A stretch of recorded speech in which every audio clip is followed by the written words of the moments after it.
How fitting that the timer ended just as Robotnik Rock ended. No! Yes, as a matter of fact, yes it is. Good evening, my darling batlings. Sorry for, not making a official announcement about this.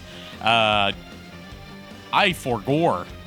I also forgore to update the stream title before I went live. It should be fixed by now. But we are not, in fact, doing Pokemon Smasher Pass tonight. That is tomorrow night. We're doing some Cash Banuka, as one Jim Caddick would say.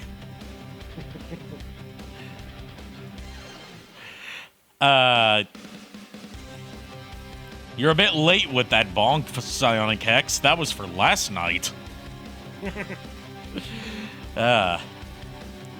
I'm joined by JKR. Hello. And yeah, let's get right into it. By the way, the song playing right now, oh, we're gonna be busting some more tomorrow night. You know that, Lulu.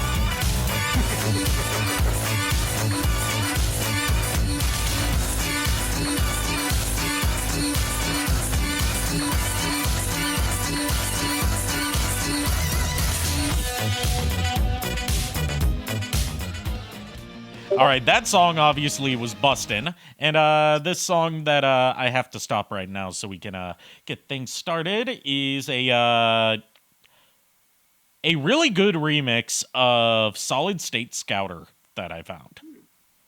I found it through Totally Not Mark's latest Dragon Ball Z video.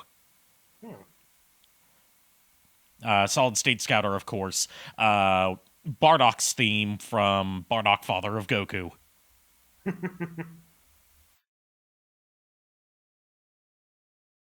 And I'll be playing the PC version of Sane Trilogy, just because ease of setting it up. Yeah. Because I have had numerous problems trying to get... Oh, Jesus, this is loud. Activision presents a smashing Hydrate, you blast from bastard! the Hydrate! past. Okay, I'll hydrate. Developed by Vicarious Vision. Okay, we're gonna have to turn down the sound, because Jesus, this is loud. It's Crash Bandicoot. There's no sound options. Thanks, Activision!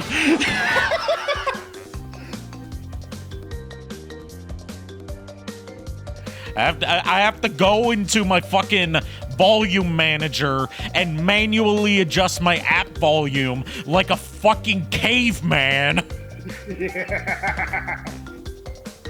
Hey, I resent that remark. Actually, no, I take it back. I resemble that remark. I don't resent it. I resemble that remark.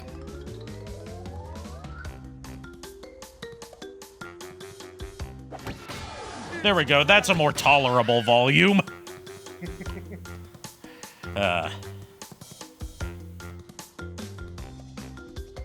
You're happy as hell right now, Psionic Hex? Why come? Anything in particular? Stormy Ascent. Stormy Ascent. Yeah, I've actually completed Stormy Ascent multiple nice. times. Nice. Yeah, I've never played the original PS1 version of Stormy Ascent, but infamously hard stage that was cut for being too hard, and was completed and re-added in the Insane Trilogy. This is impressive, Disturbing, and makes me uncomfortable. Disturbing. Alien is coming to Dead by Daylight? Dude, that's awesome. We are closer Closer than ever before. Quickly, into the vortex. But, Dr. Cortex, we have no idea what it will do. Yeah.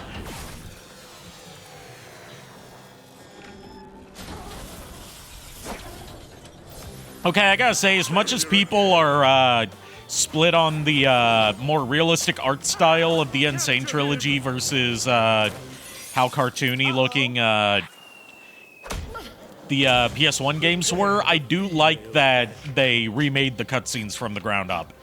Yeah. Especially with better timing, because if you go back and watch the PS1 version, there's like no transitions between shots. It's just cut, cut, cut, cut. Yeah.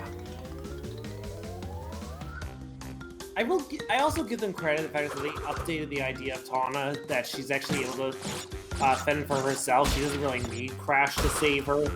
Because the fact that like the whole thing about punching away the scientists that are trying to grab her. Yeah, because in the original version, the only time you see her at the beginning, she's already being held captive. Yeah. At least here, she's still held captive, but at least she's putting up a fight. There's a few other presentation changes in Crash 1 specifically that I am absolutely in love with that we will get into later. But yeah, one gameplay change already is the fact that you can use an analog stick to control Crash 1, which was not possible on PS1. Oh, yeah. The only Crash game that has absolutely no analog support, emulated D-pad or otherwise. The only way you can play Crash 1 PS1 version with analog support is by using an emulator that allows you to map the analog stick to D-pad movements. And trying to do precision 3D platforming on an 8-directional, very stiff D-pad is not fun. Ooh. Like, it's very rare. I won't say that Crash 1 and Sane version makes the PS1 version obsolete, because I don't believe that remakes ever make the originals obsolete. But I will say that it's the better entry point for newcomers. Yeah, definitely that. Also, hey, Kier. Here, glad you could show up. How's your throat?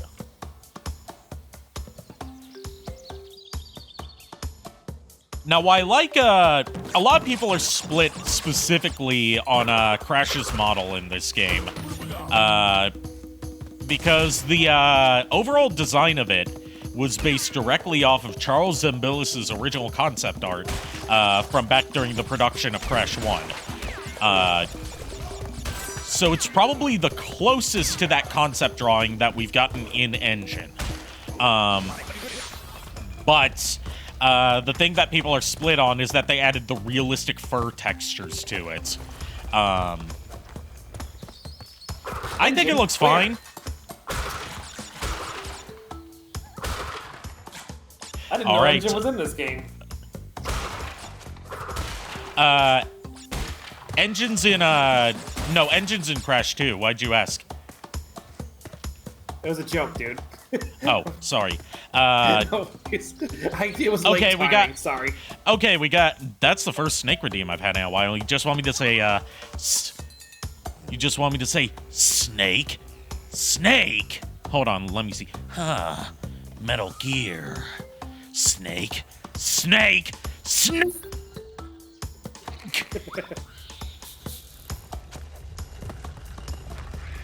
I've been working on, my Snake voice and actually making a slight distinction between my Snake voice and my Big Boss voice. Nice. Like, with my Snake voice, I go more into my nasally, register. More of a head voice.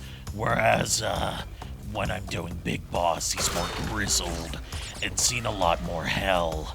So I go into more of a chest voice for that one.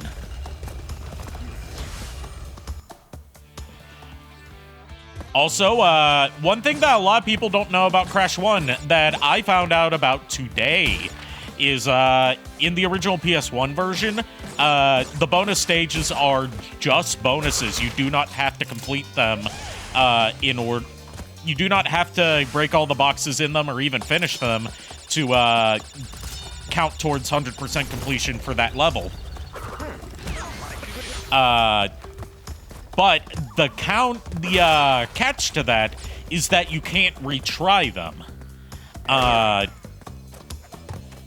In Crash and Sane, they give you the ability to retry bonus stages as many times as you want, but as a catch, just like Crash 2 and Crash 3 onwards, they're required for the box total.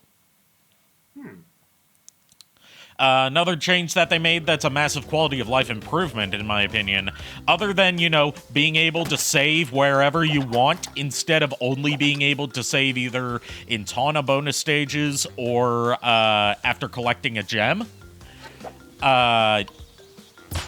is I just did a fucky wucky. Oops. What did you do? What did you do? I accidentally loaded a save instead of saving. Oops. Oops. You broke it. Hold on. To the soundboard!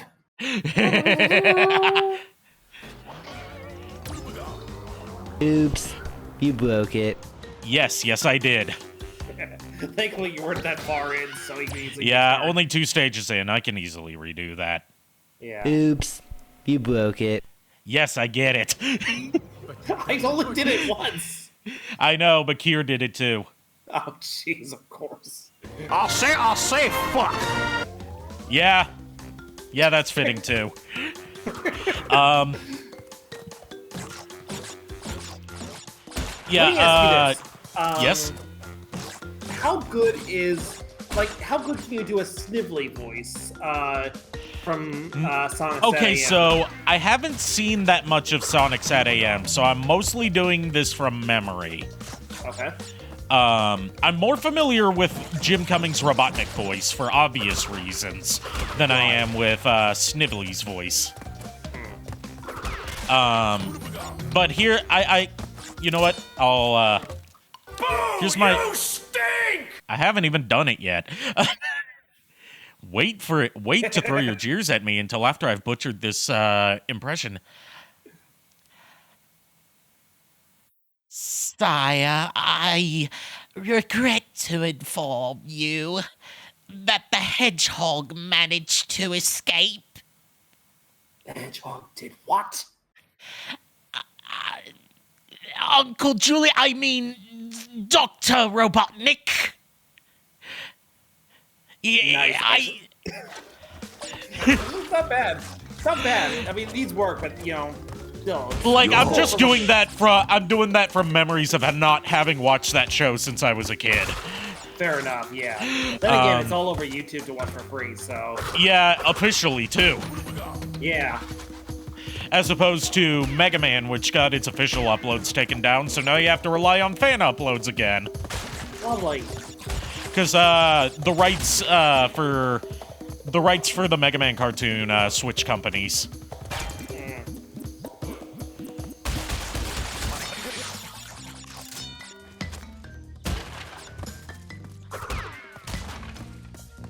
But thankfully, if you want to watch the Mega Man cartoon in an official format... My name is John Decker. Oh, boy. Oh, no. Lord is risen today, hallelujah. Sons of men and angels say, hallelujah. Your voice and triumphs for hallelujah. Voice and toll.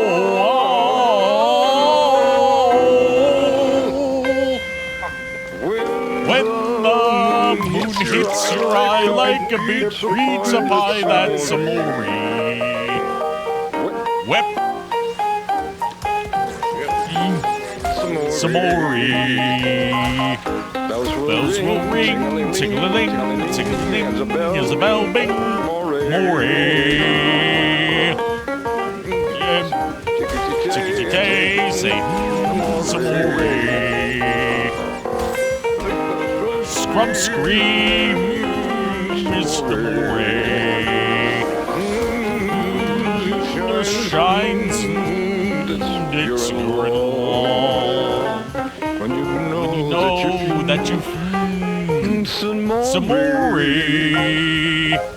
It's me, but you see back in old Monopoly. That's amore.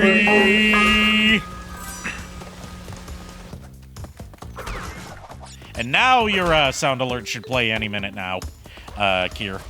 Because John Dacre is an extraordinarily long sound alert.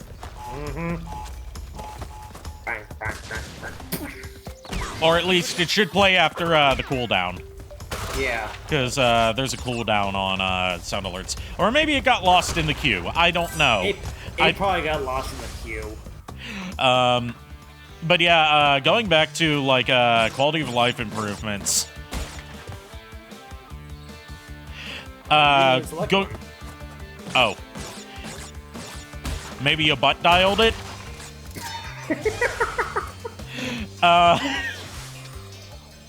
Who butt dials anymore? You'd be surprised. But yeah, going back to quality of life improvements, in the PS1 version of Crash 1, if you died at any point in a stage, even if you got all of the boxes, you would not get the gem. It would just skip the results screen and send you straight to the world map. So that means your ability to save was based on your ability to do no death runs on your first run through. Oh, jeez. No death 100% runs on your first run through.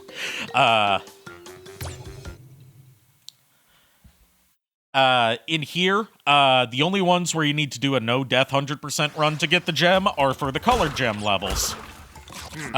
Regular gems are just treated like they are in Crash 2 and 3. Yeah.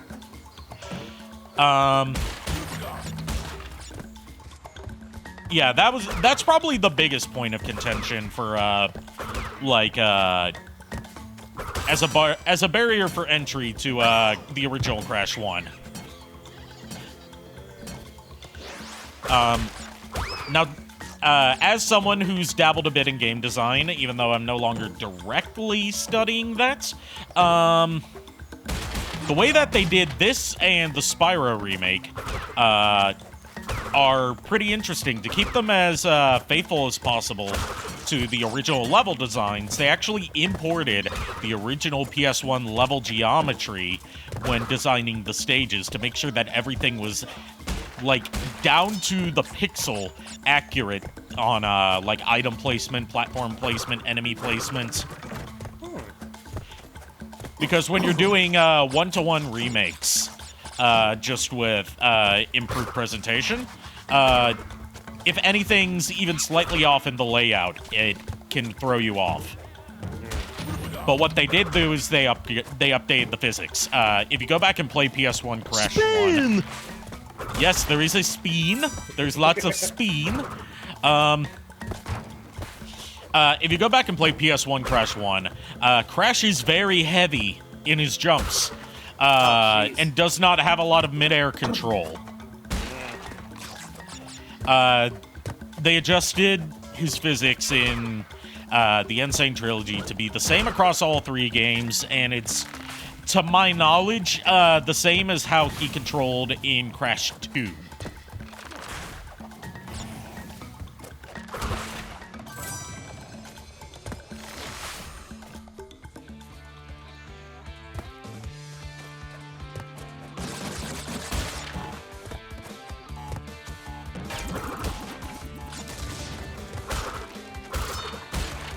You know, for all the faults that Crash 1 has, my one thing that I actually like that it does is that there are no nitro crates. Yeah, nitro crates were not introduced until Crash 2.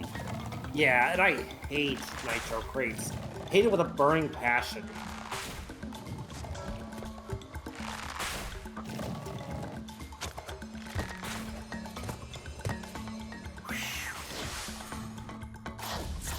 Now, what I like here is that, we didn't get to see it here, but if you miss a ton of boxes in a stage, Crash will start to get more and more, like, he'll start to, like, fall down more and more until he's completely, like, flattened on the ground under boxes. I do not care. That's a lie. Do not believe him. Hey, at least it's not slander. True. Because it's in print, so it's libel. God damn it. I thought I was the one with the jokes here. If the queue's not working, then that just means Sound Alerts app is down.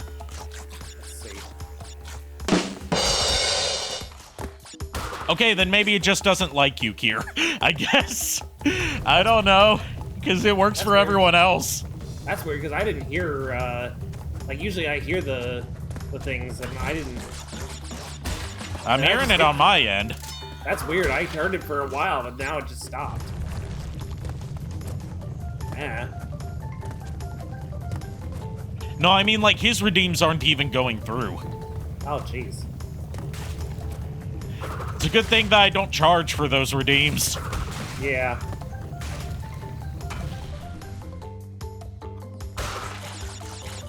Oh, it's just catching up. Okay.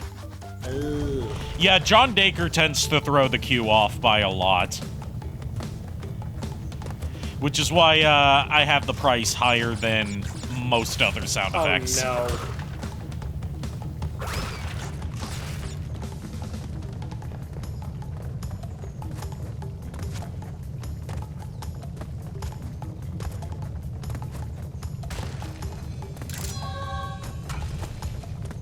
What do you mean you didn't redeem that, X? I don't believe you. I believe there's fuckery afoot.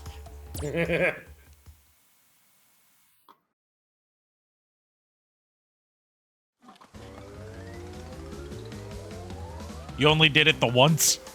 Okay. A likely story.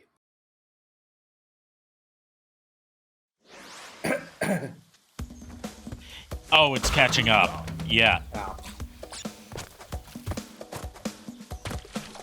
It's all the freaking sound alerts and shit that people have been throwing at you. This is impressive. There we go. Now I hear Makes that. me uncomfortable. This is impressive, disturbing, and makes me uncomfortable. Yeah, you finally got your "this is impressive, disturbing, and makes me uncomfortable" like 10 minutes later. Yeah.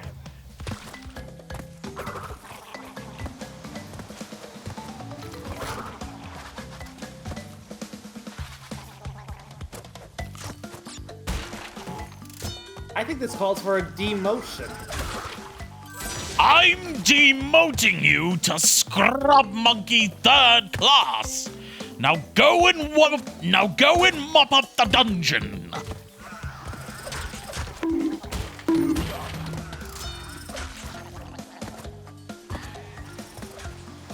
I think that's probably the best delivery of that specific Robotnik line that I've done.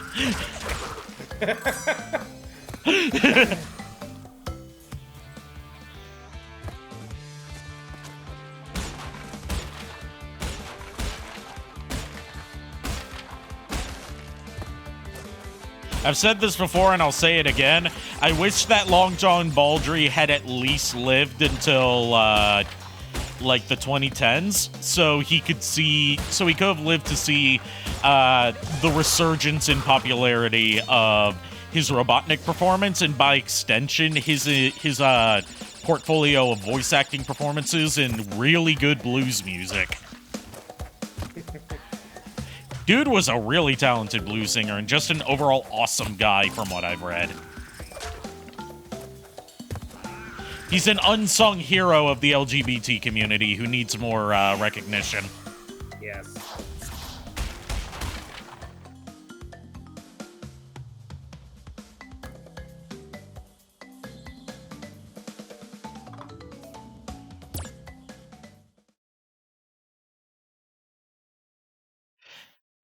I popped in on your stream for a little bit last night, Psionic X.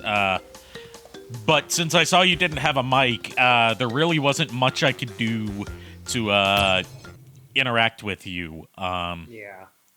Like when I get the chance to get in either a call with you or any way that allows me to vocally hear you, I will. I've got a thing lined up I'm going to subject you to.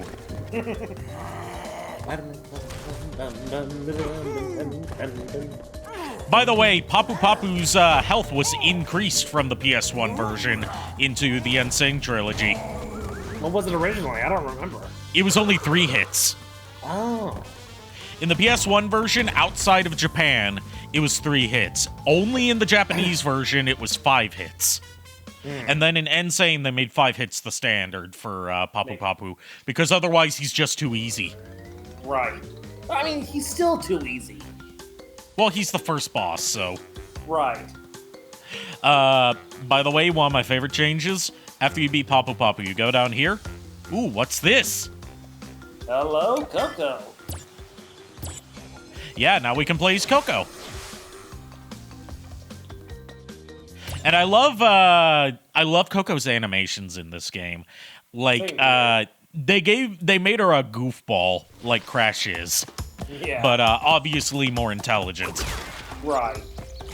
Crash really has no freaking intelligence whatsoever. Yeah, because Crash's inspiration was like Wile E. Coyote and other characters like that. Yeah. Or, you know, like kind of stupid mute characters. Right.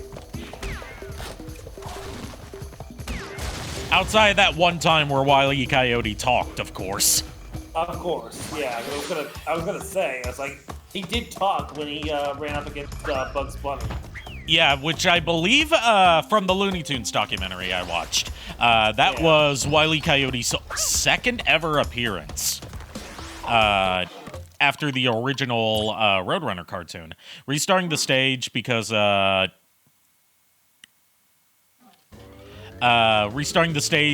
missed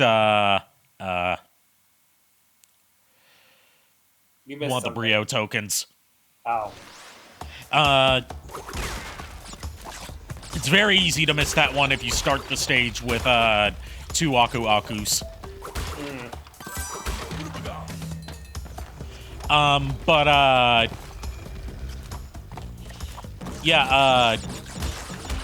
Like, before they decided that Wile E. Coyote should only be pitted against the Roadrunner, they tried pitting him against Bugs Bunny, and then they never really did that again. Right. Outside of some stuff in the 60s, because that was like a very low period for Looney Tunes. Because like Warner Brothers had stopped officially supporting Looney Tunes, and they outsourced production of the cartoons to DePatie Freeling Productions, who was much cheaper in their production. Yeah. And a lot of the original, like, classic directors had left, and the new ones they brought in just didn't have the same understanding of the characters. Oh, yeah. Like, there's a very specific era of 60s Looney Tunes cartoons that's despised among the Looney Tunes community, which is when they decided that Speedy Gonzales needed to be like the new main Looney Tune, but they didn't want to pair him up against Sylvester. So they did like a series of Speedy versus Daffy cartoons. Oh, jeez, I remember those. Yeah, those, especially the last one, which was the last classic Looney Tune, classic era Looney Tune starring the original cast of characters, was called See Ya Later Gladiator, and it's considered one of, if not the worst Looney Tunes ever made. Wow. You know, not counting stuff that's been disowned by Warner Brothers for being incredibly racist. Yeah.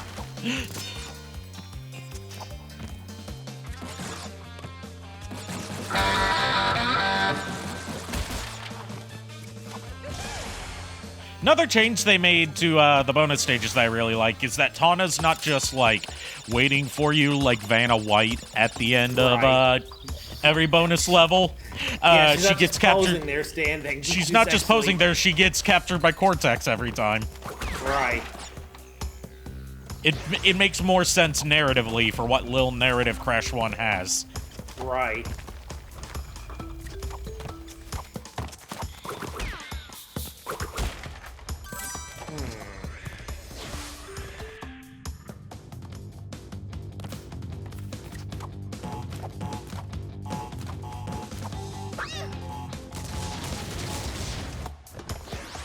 Now, Rio's bonus stages, which are very easy to miss, because they're entirely optional, as opposed to Tawna's bonus stages that are almost impossible to miss.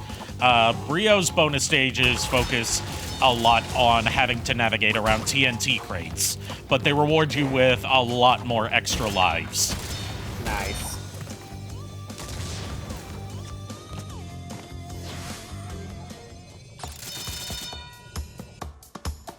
In fact, I find Crash 1 to be the easiest to max out on extra lives in, because it just showers you with them.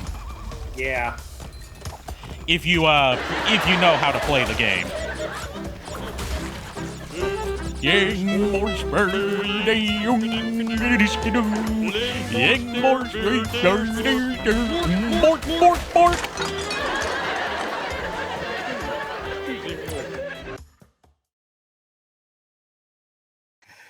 Bandicoot Yeah, stew anyone?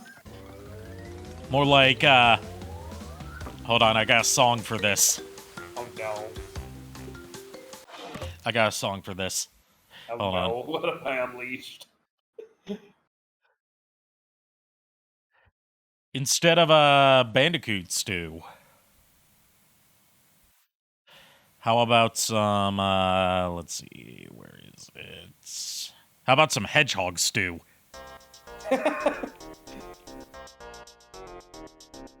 I'll say fuck. SSSSS squad, arrest SSSS Tim.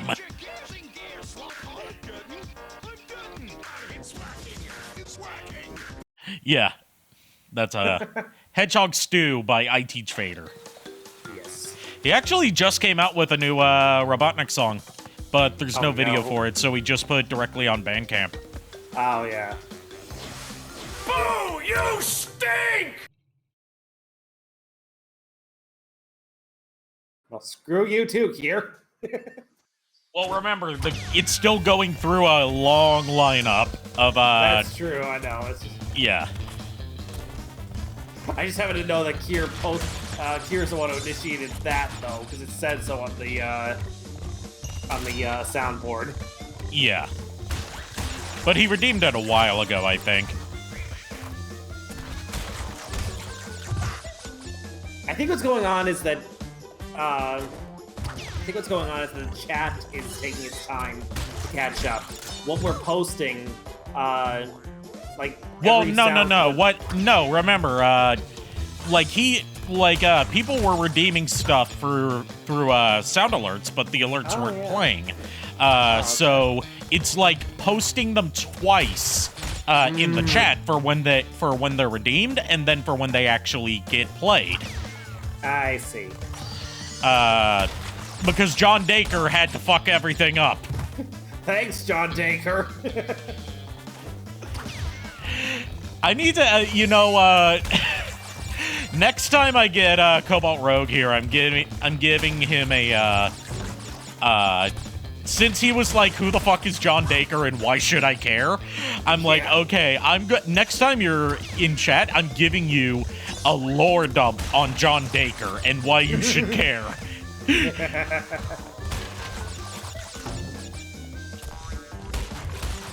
Getting you all caught up on the intricate lore of John Dacre. Yep.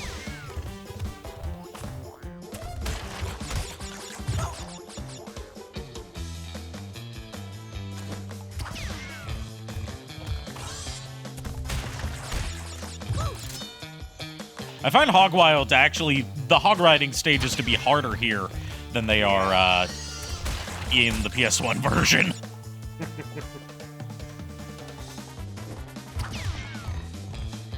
Highlight your message button. Hashtag bully the vampire will never become a thing.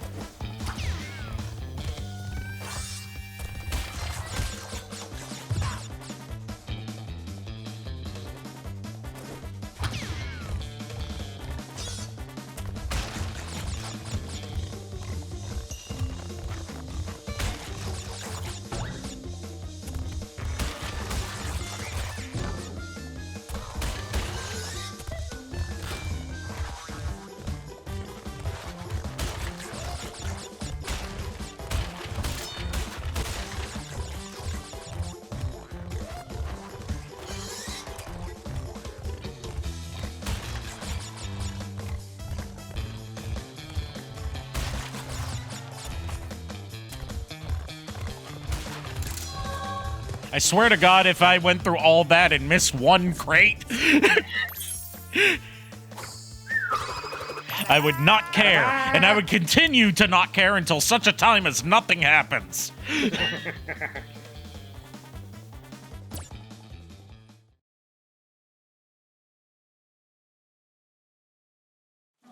I did not hit her. It's not true. It's bullshit. I did not hit her. I did not. I did not. Oh, hi, Mark. Oh, God.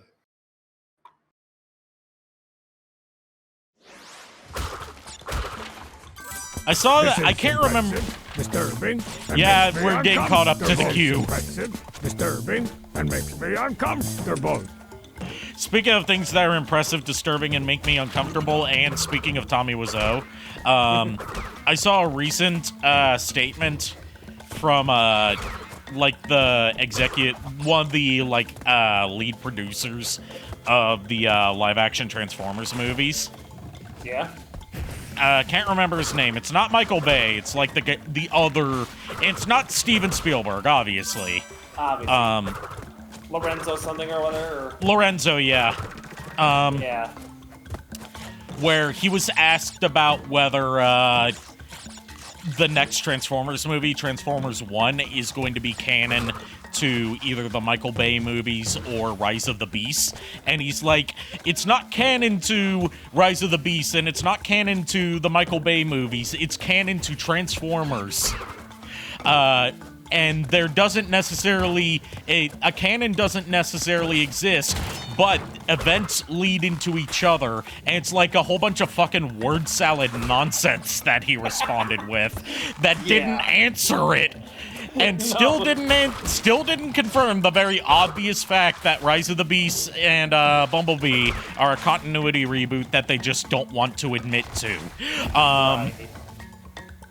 And I saw this one account that I follow say that, like, Lorenzo is... What the fuck? Say that, like, with the U.S. government confirming that they've recovered aliens from crashed UFOs, it's like, we didn't need the U.S. government to confirm that. We've had Lorenzo this whole time. He's probably from the same planet as Tommy Wiseau. Maybe a neighboring planet or something like that, where it's just like that, or better yet, if they are from the same planet, they are two separate species that just kind of evolved on the same planet. Like how in Dragon Ball Z, Jason and Salza are from the same planet, and they're of the same species, but they're like different branches of the same species. Yeah. Which explains why Jace and Bonyu have red skin, while and have Australian accents, while Salza has blue skin and has a French accent. I just thought he was from Space Australia. That's Dragon Ball Z Abridged canon. And a lot. That's actually a very easy thing to trigger hardcore Dragon Ball fans with, is to cite something from Dragon Ball Z Abridged as canon, because so many people do that unironically. Because so much of Dragon Ball Z Abridged's canon is actually, like low-key better than what was eventually established as canon by Toriyama in recent years. Yeah.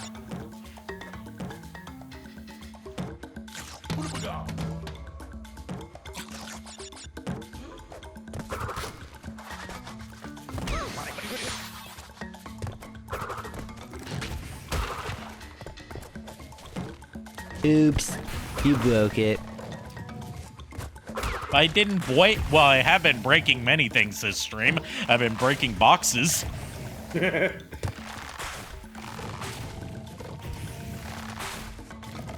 fact that you lost the Aku Aku mask and to a turtle of all things, that's what I was responding to. Okay, then that means that the queue is caught up. I think. It sometimes catches up, but then it doesn't. Yeah, it's weird.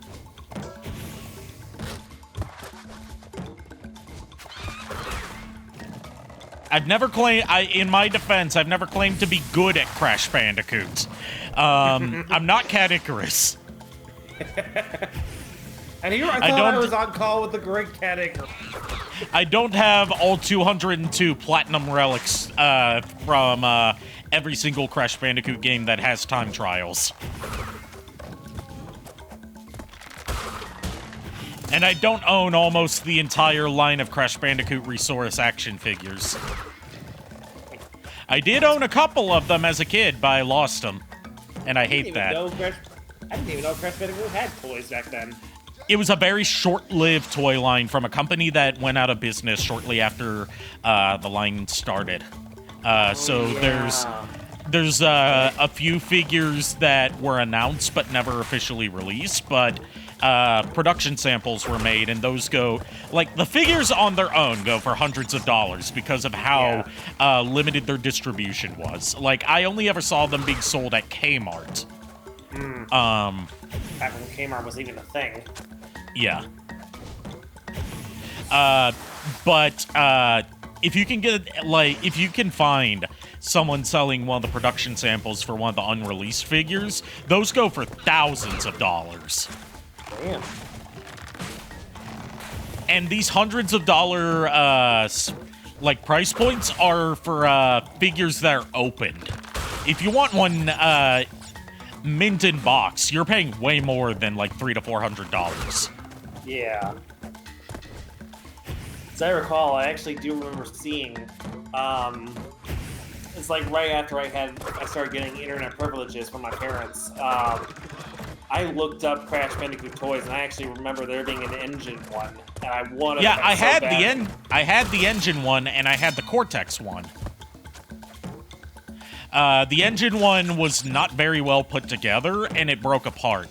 Like, I could put it back together, but it's like the plastic, like the seams of the two halves of his body weren't sealed properly.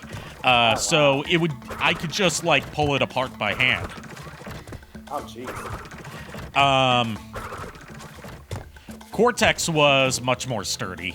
I missed out on getting Tiny Tiger, and Entropy, which were the other two that they always had in stock at that Kmart.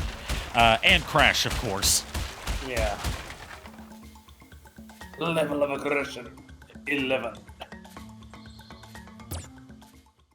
To this day, I still have no idea where that line is from. Could you repeat that? What? Level of aggression, 11? It sounds familiar, but I have no idea where it's from. Yeah. I just saw it in a YouTube video. Someone used it in a voice for Hero Factory after Bionicle, and I was like, I like that voice, but I have no idea what it's from. Yeah. I cannot talk lately. I don't know why.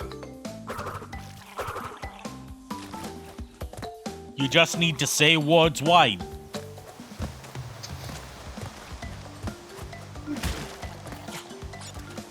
You just need to use your talk words wide. As Homestar Warner would say. No! Like, it works without any delay for you, but for everyone else, it takes, like, 10 minutes for it to catch up to their request. That's the funny thing. I just put the thing in now, and I see the request in chat. That's no good.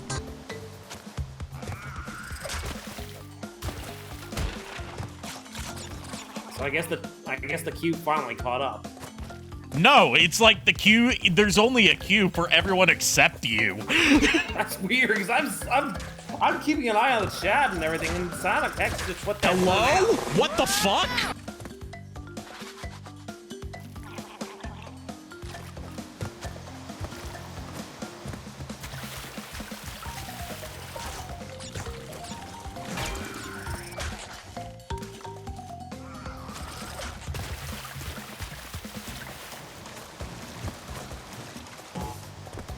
Yeah, Kier says it's fine. So must have Okay, actually so fine. it's finally caught up. Yeah, I told you.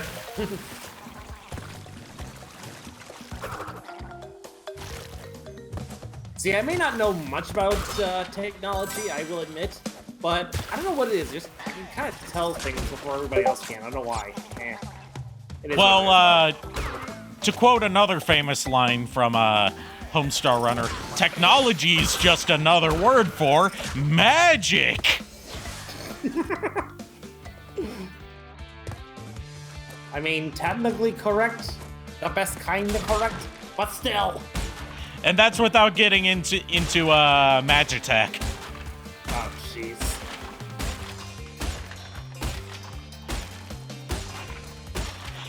Seriously, I keep unintentionally referencing Homestar Runner. Seriously, guys. That's a cue that I need to get back to Strong Bad's cool game for attractive people. Yes. Also, apparently it hasn't been delisted from the PlayStation 3 store. So that remains the only place where you can still get it. And on there, instead of being divided up into separate episodes, it's just all one bundle. Oh, nice. But I've heard it only has controller support. So, point-and-click adventure game where you have to point and click with an analog stick. Oh, lovely. I'll say, fuck. Yes, indeed. Yes, that's my response to that.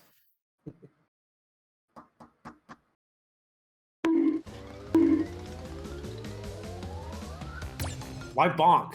He didn't do anything. He just likes throwing the bonk pad at me. All right, one of the things I'm disappointed about with modern Crash Bandicoot stuff is they don't use the same soundbite that they originally used for Ripperoo's voice. I get why, but still, it doesn't hit the same, even though Jess Harnell is good at doing, like, unhinged crazy laughs. Right. Because the original soundbite that they used for Ripperoo was a stock sound originally from, I believe, Lady and the Tramp. Oh, yeah. It was the sound of a hyena from one of Disney's old movies. Oh. You can find it used in a lot of like 90s and early 2000s media. Yeah. But when they started doing new Crash Bandicoot stuff, they just had Jess Harnell do the voice of Ripperoo. Come on, Ripperoo, stay in one fucking place!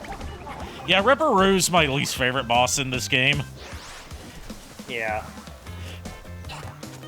Like, he has a very defined pattern that he follows, so it's not too hard to figure out where he's going to go. It's all about the timing, and I suck at that. Yeah, so do I, honestly. I know a lot of people, actually, who suck at timing on this game. This particular round, anyway. Even my friend True Prime has that problem.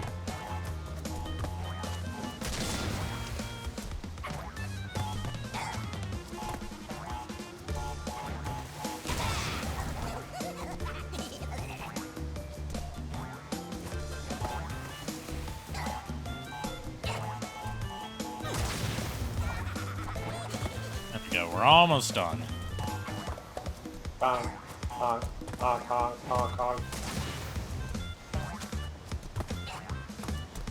By the way, if you haven't seen the new Cat Icarus episode on Crash Bandicoot merchandise, you totally should. It's great. I know it's up, I haven't had a chance to watch it, though. Finally! It only took you like 2 tries.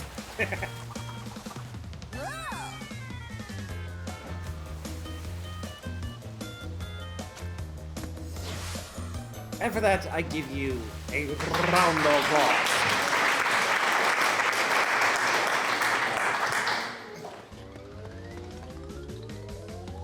You know what? I just got the dumbest fucking idea, so here we go. Here's Long John Baldry singing Limp Bizkit. Keep rolling, rolling, rolling, rolling.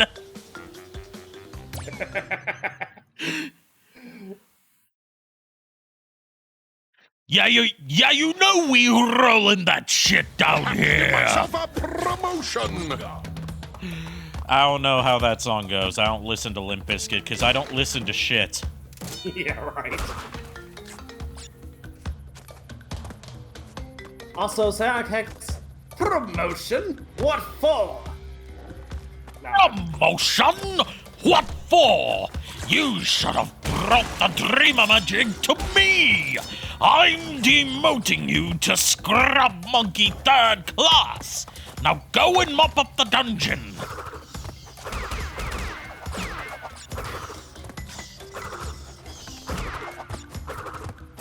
And thus, history was made one line later. Yes, it was. I can just fucking get it. Snooping as usual, I see. Yep, history was made one line after that interaction between Robotnik and Coconuts.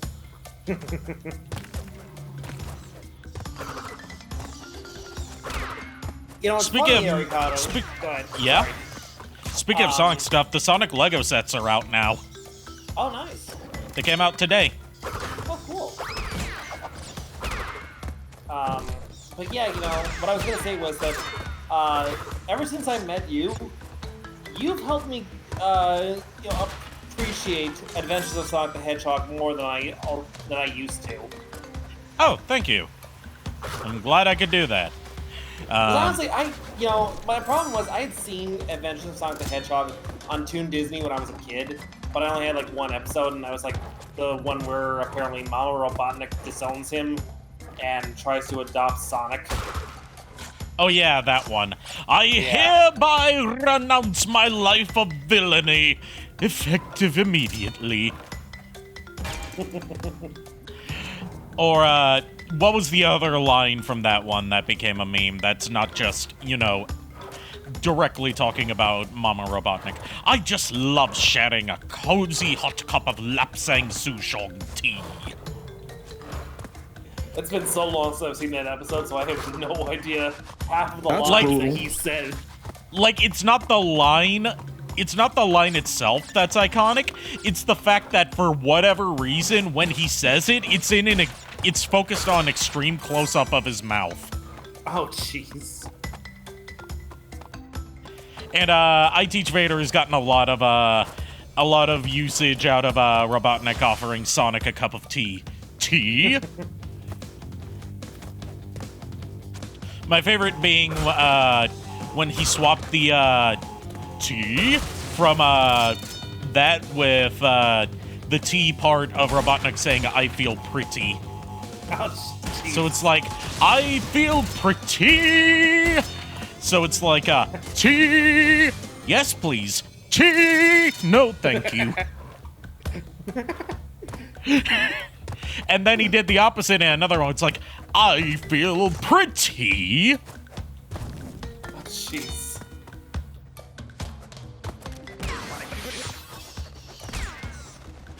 I Teach Vader is just like the best Robotnik pooper that's still active. Yes. Has his own ongoing lore about the father-son relationship between Dr. Robotnik and Tails.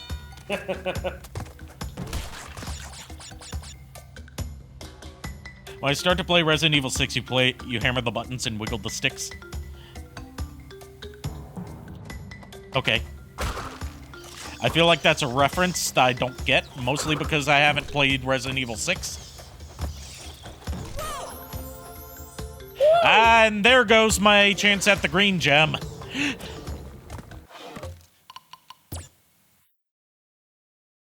It's a song? Okay.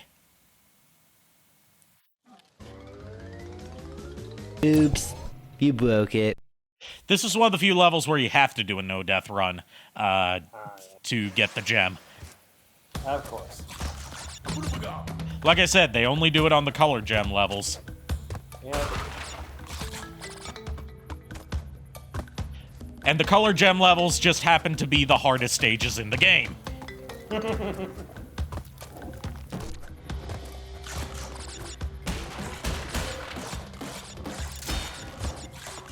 Oh yeah, I totally forgot about this, but another quality of life change they made to Crash 1 and by extension Crash 2 in the Sane Trilogy is that bounce crates only take 5 bounces to break now instead of 10, which is how they operated in Crash Bandicoot 3. Nice. And to compensate for that, just like in Crash 3, they give you 2 Wumpa Fruit per bounce. The only song meme I know of from Resident Evil 6 is that bit from Angry Joe where he showed the final boss, and it goes, "Holy fucking shit! It's a dinosaur! Jesus Christ! What the fuck?" Oh, jeez. Oh, God. This actually reminds me of something that I was talking to Dirty Bird today, and there was... I don't watch Angry Joe either. I just saw that one bit. Because Angry Joe is just like he used to have the most milquetoast takes that he offered. He thought he had hot takes, but they were lukewarm at best. And nowadays, he just has, like, nothing but bad takes. Dude encouraged a boycott of Bayonetta 3 after it had been exposed that Helena Taylor was a lying sack of shit. Oh, jeez. Also, just kind of ironic for him to be like, support good developers, and also going on before multiple times about how you should never boycott games because that sends the wrong message to the studio and it harms developers, but then calling for a boycott of Bayonetta 3 because a voice actress lied about being underpaid. Ironic.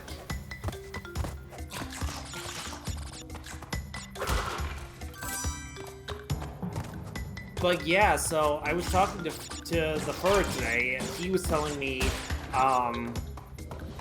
he actually showed me. Apparently there's a new Lego set from Jurassic Park that's coming out, or it's already out there. And it's literally the scene where Malcolm actually says the line, "That's a big piece of shit," or something like that. Oh my god. That is one huge piece of shit. No, Yes. that is one huge pile of shit. Yeah. That was one huge I pile of haven't shit. seen any Jurassic Park movies. But I know that line. Yeah. Like that and the other Jurassic Park lines I know are you didn't use the magic word.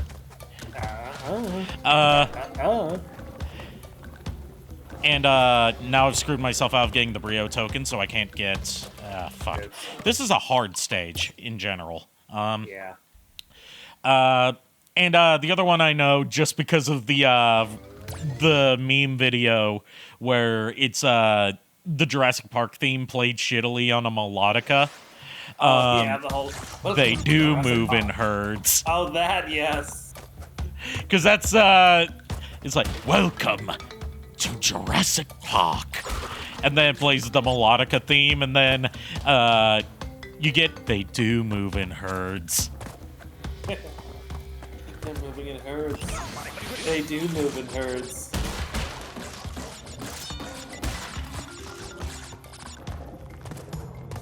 But yeah, so it was like, apparently Lego actually decided to make the pile of shit.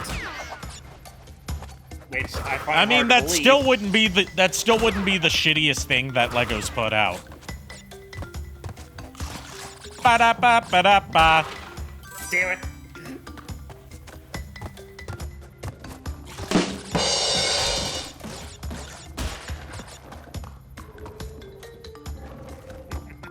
That still wouldn't be the shittiest set Legos put out because it doesn't require any lime green pieces. That just gave PTSD to a whole generation of Lego collectors. Yeah, including me, actually. Especially any of those very specific Bionicle rubber bands. Yes. The ones that were like more brittle than the rest, and the only way you could tell which one was more brittle and which one wasn't was based on what shape the rubber band was. Oh yeah, I remember that.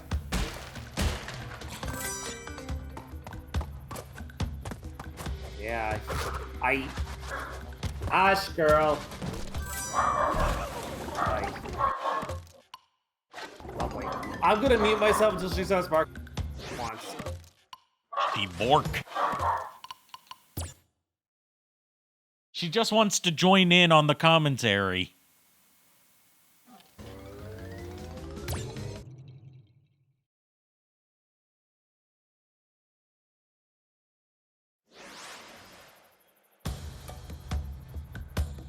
Yeah, but yeah, somehow in my 30 years of existence, I've never seen a single Jurassic Park movie.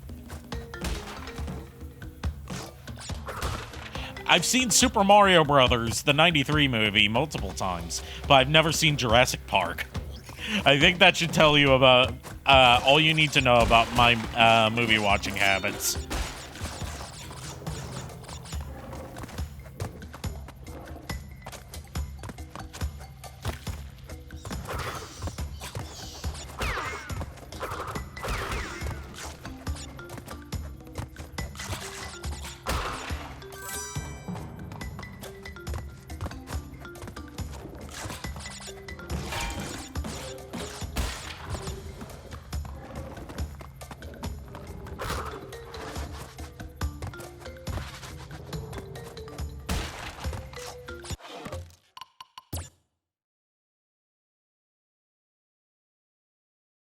I'm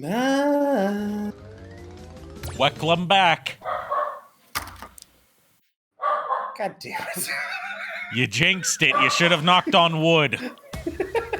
God damn it. What have we got?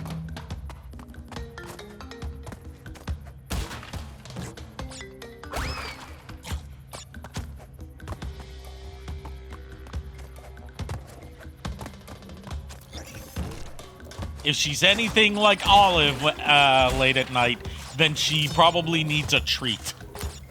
Yeah, I better give her a bone or something. Despite the fact this is the weird thing with Widget. All the chewy bones I give her, sometimes she eats them right away, other times she just stashes them away for later. She's got a hoard of these things piled across the kitchen. Olive's like that too. Like, ever since we've had her, she's had a habit of sometimes carrying her treats outside and burying them. Or sometimes burying her toys. Oh, wow.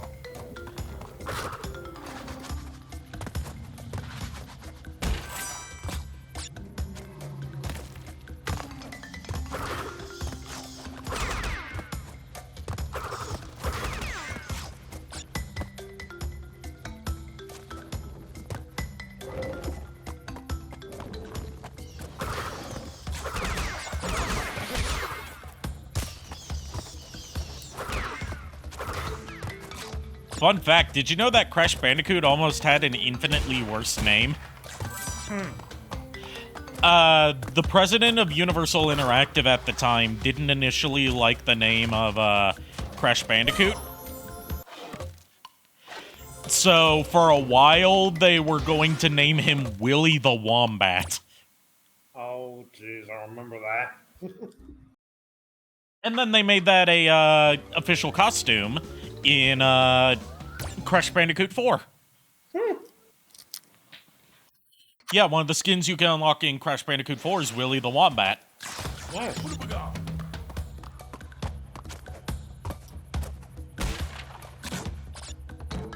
You know, it's funny.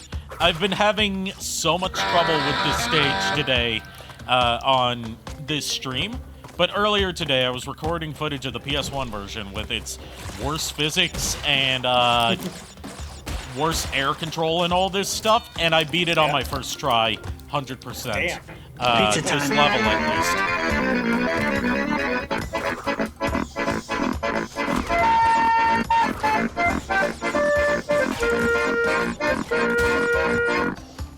least. You know, there's this music review channel I've been watching a lot lately called Brad Taste in Music.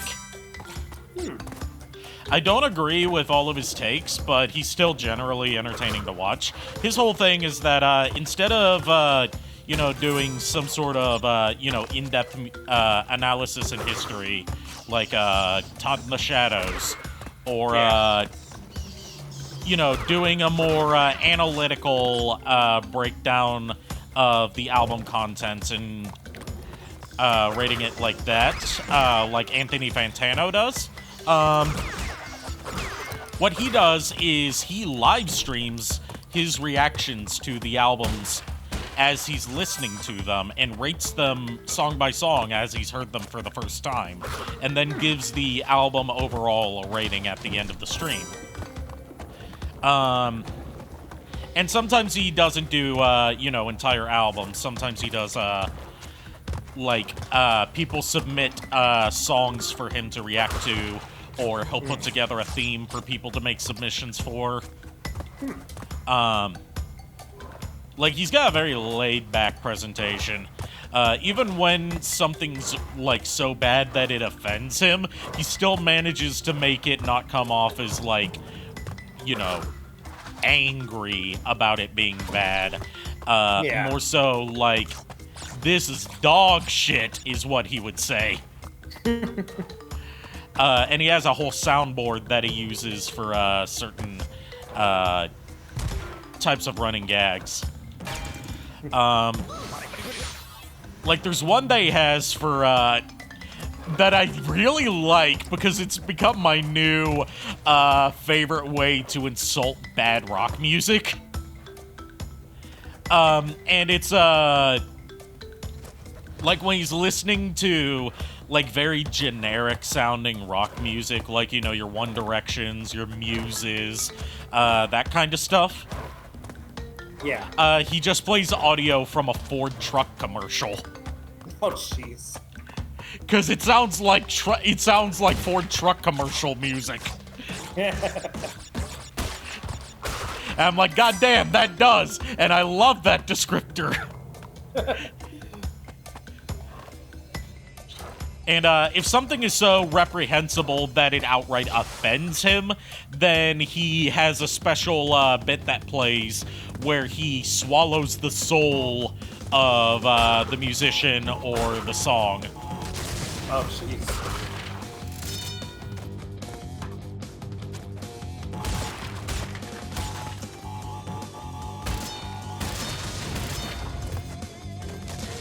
But yeah, check out Brad Taste in Music. He's pretty good. I don't agree with his take on VTuber music for obvious reasons.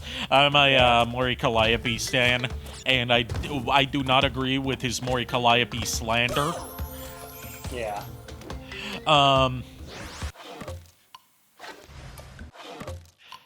But hey, he understands that Imagine Dragons is garbage. Yeah, I mean, I haven't listened to a lot of their songs, but there's like maybe one song I actually liked that they did, and that was Warriors.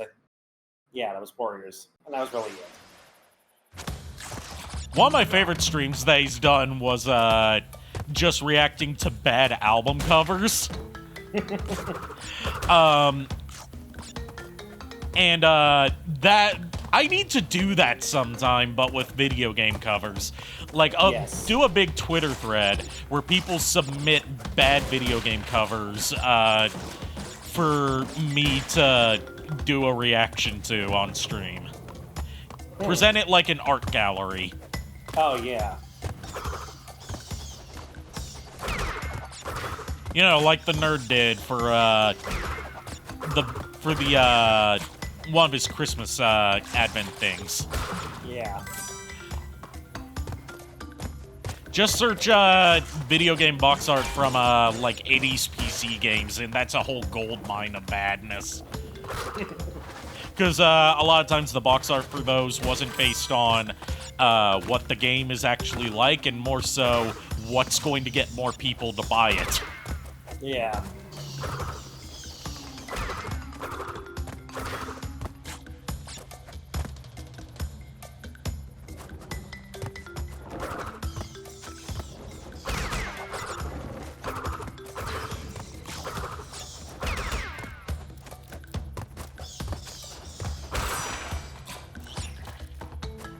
By the way, I was yesterday years old when I found out about this. The new multiplayer Crash game that's out now, Crash Team Rumble, has the first non-binary Crash Bandicoot character in it. Oh. So, nice to get some of that representation. I feel validated. I just wish it was in an actual Crash Bandicoot game. Right. Their name is Catbat. Catbat? Yes, and they are, like Dingo Dial, a fusion of two animals. In this case, a cat and a bat. Gee, I wonder why. Well, it's not the first time they've done this. I mean, Crash Bash had Rillaroo. No, I know. I was making a Batman reference. Well, this one's this one's non-binary, but female presenting. Oh yeah.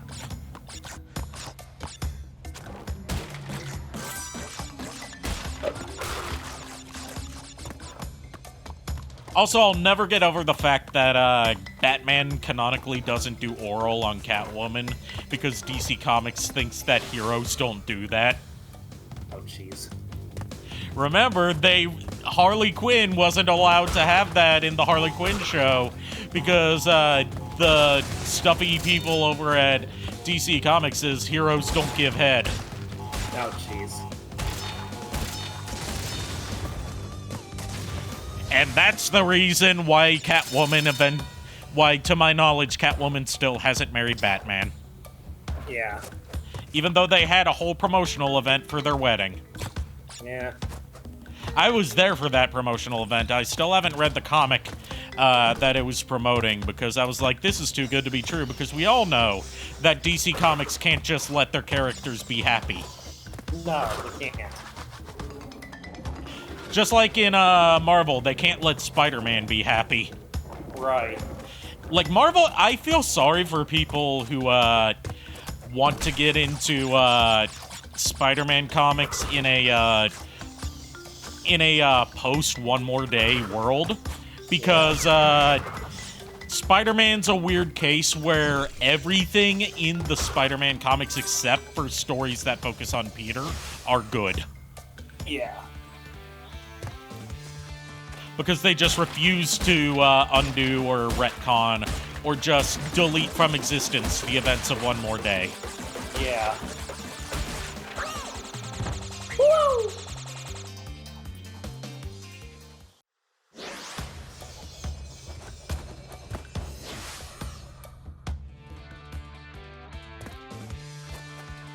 Also, speaking of woe, Oni makes a cameo in the new Cat Icarus video as the voice of a Crash Bandicoot plush.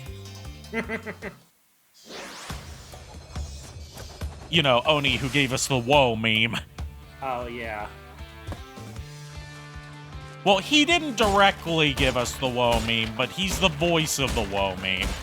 And the animation that spawned the woe meme is based on a piece of art he did of Crash Bandicoot.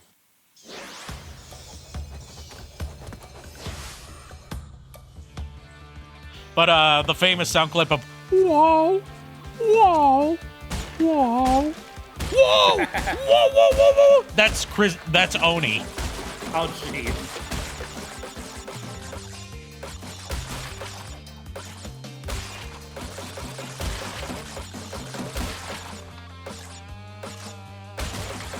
I'll still BRB. I gotta teach my water. Goddamn.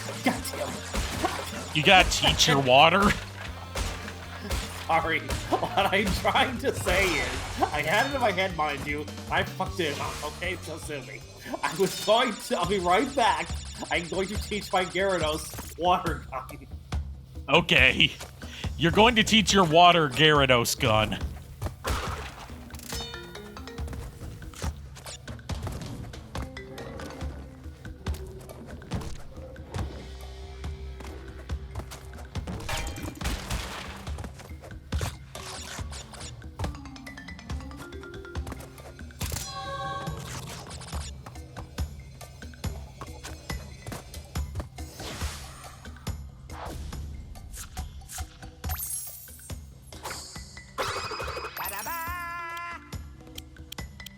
Fucking finally. How long did I spend on that stage? Jesus.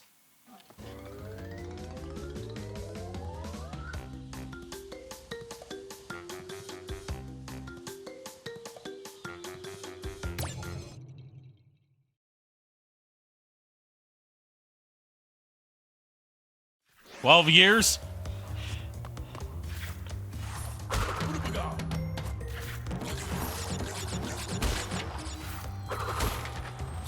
I'm back. Welcome back. I heard you Did say you something finish? as I muted the mic, but I didn't hear what it was. I said, you were going to teach your water Gyarados gun. Do you want to pet the kitty? Yes, I do want to pet I the want kitty. to pet the Pet, kitty. pet, pet, pet. pet, pet.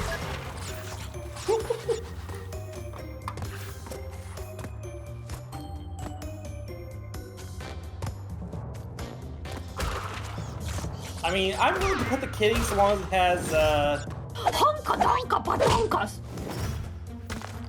I'm trying to think of a VTuber who could fit that, specific need for you.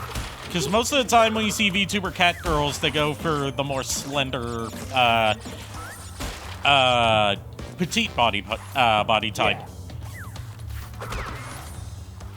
Which is the opposite of how you usually see it in anime and video games. Right. I blame Neanners, because she's the one who popularized the pink-haired cat girl VTuber aesthetic. Leah Kitties would be a good one for you. She's the one who, I mean, it's fitting that she has honka-donka-badonkas because she's the one who developed tits. Oh, goddamn. That went over my head for a bit, and then I realized, oh shit, that's what you meant.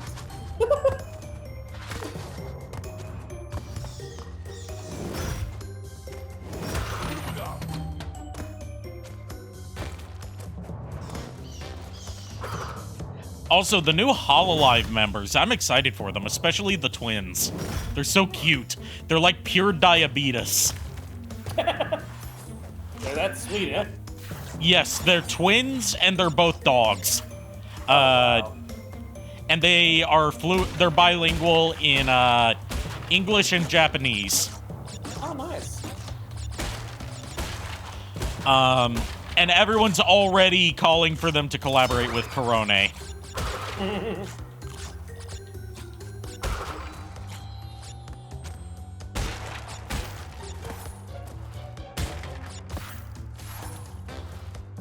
Like, I want to see them collab with Korone too. But my idea is, instead of doing it all in Japanese or doing it all in English with Korone struggling to speak English, because while she has still steadily improved, she's not quite at a conversational level yet. Just have the entire stream with them borking at each other. Now that I pay to see.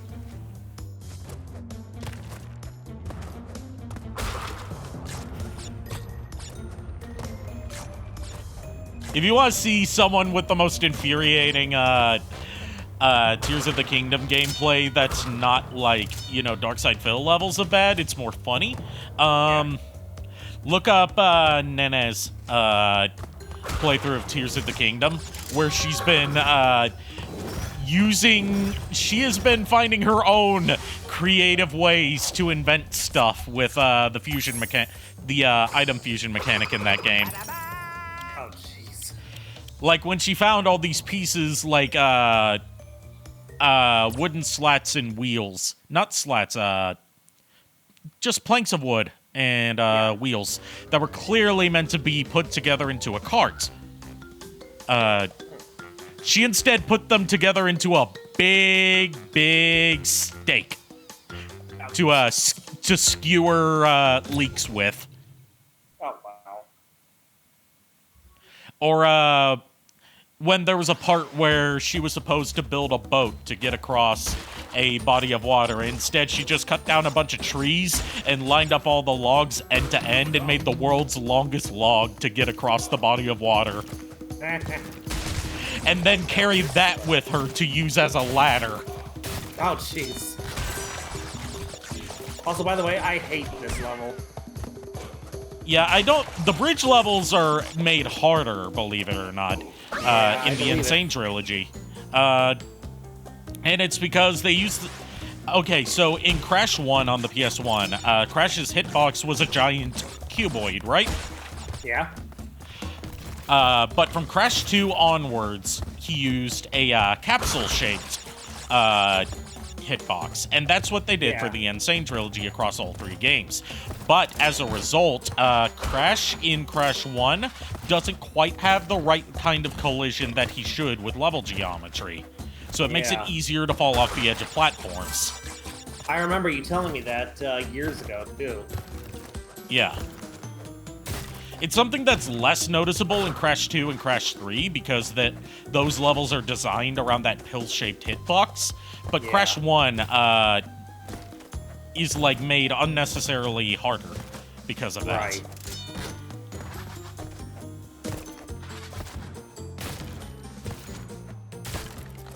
So, like, they made the physics better. They made the physics and, the movement better, but the collision is worse. Yeah.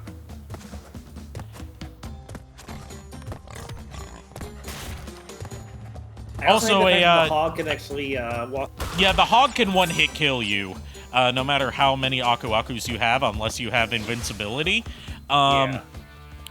The trick is, once you get past the hog, it no longer becomes a threat. It just sits there. Yeah.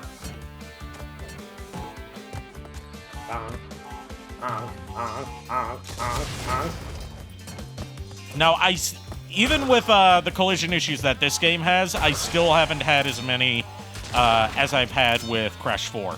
Because that one just has some weird decisions of what counts as a damaging object and what doesn't. Yeah. Like, the biggest one is bouncing metal crates. Metal crates that are bouncing off of bounce crates. Right. The way that those are handled in Crash 4 is kind of infuriating. Because the bottom of the bouncing crate is counted as a hurt box that, where it counts as collision damage. No matter whether it's landing on top of you or whether you are coming into contact with it during a jump. Whereas in other Crash games, it only counts if it's landing on top of you.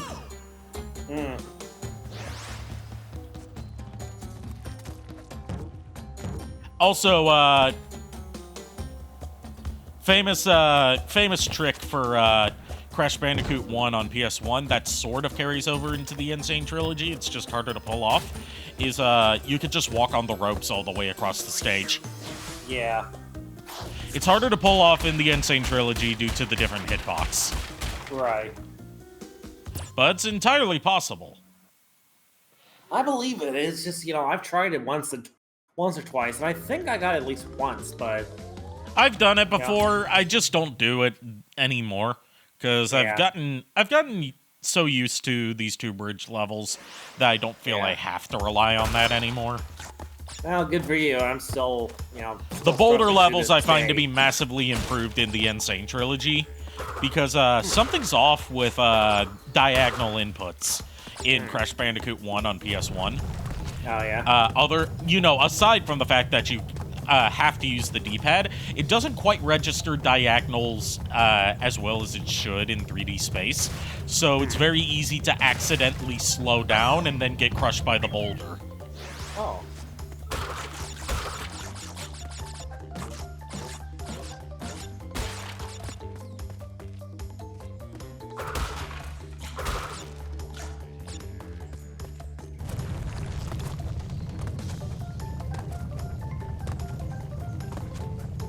Good luck, Mega Man! Thank you.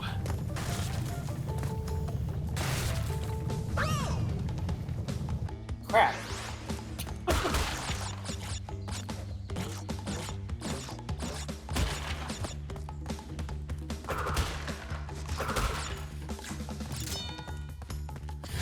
So you know how, going with Crash Trivia that Caddy brings up, in the new video. You know the character Fake Crash, right? Yeah.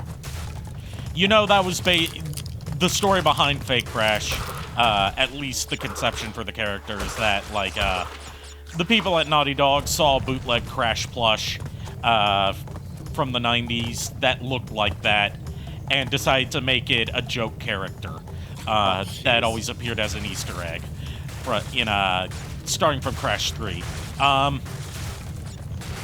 Did you know that Homestar Runner has a similar character like that?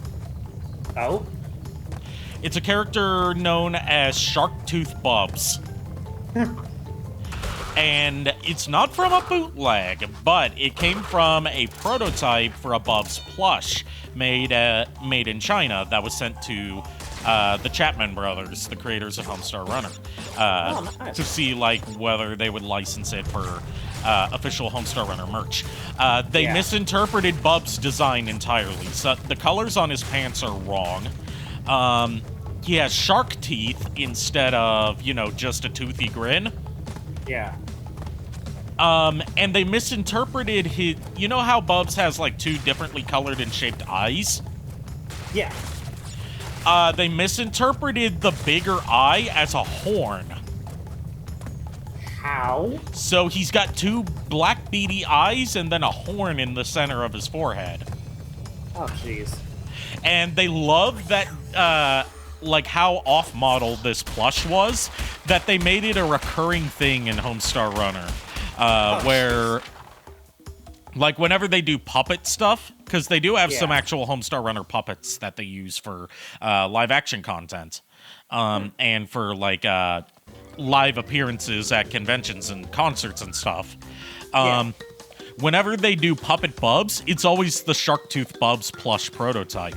And Mike Chapman, who usually doesn't voice anyone, always voices Sharktooth Bubs with a really bad Bubs impression.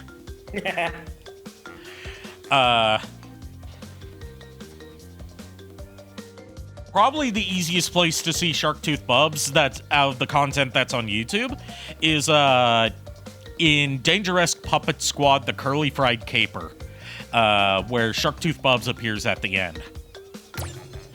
Oh, okay.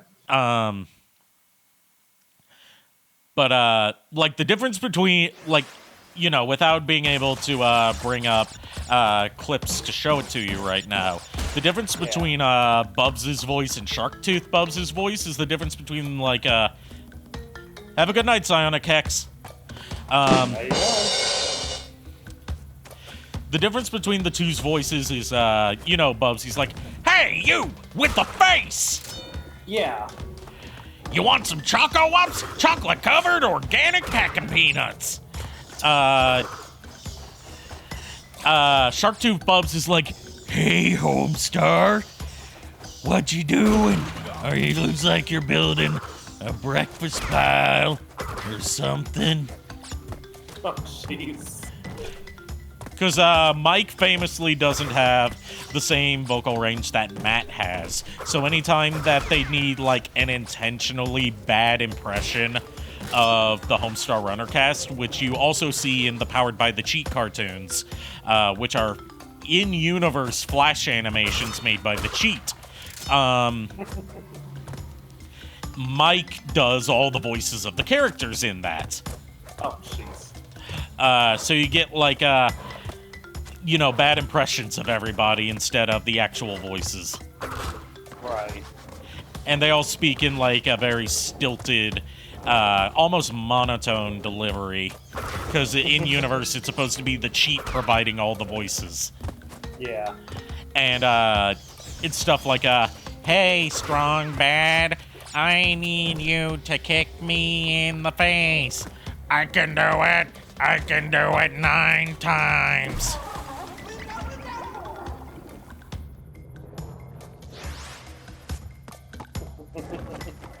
Shut it up. Shut it up, you. Shut it up, me. Here, the cheat. Have a trophy.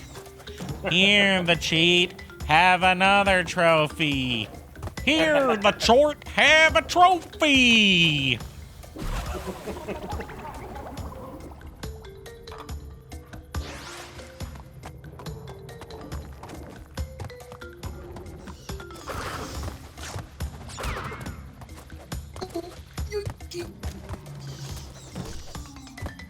Now, what I would pay to hear is the cheats take on either Hamsar or Sinor Card Gauge. Now that would be... I'd love to hear the cheats version of Sinor Card Gauge. Alonzo morning to you, Myrtle Bath. Karaginen, Montaljon, can you detect me to the nearest bus stamp? Hi there, Belindas. I'm Sinor Card Gauge with Sinor Card Gauge Mort Gauge. We can help you get a leg up on the pile.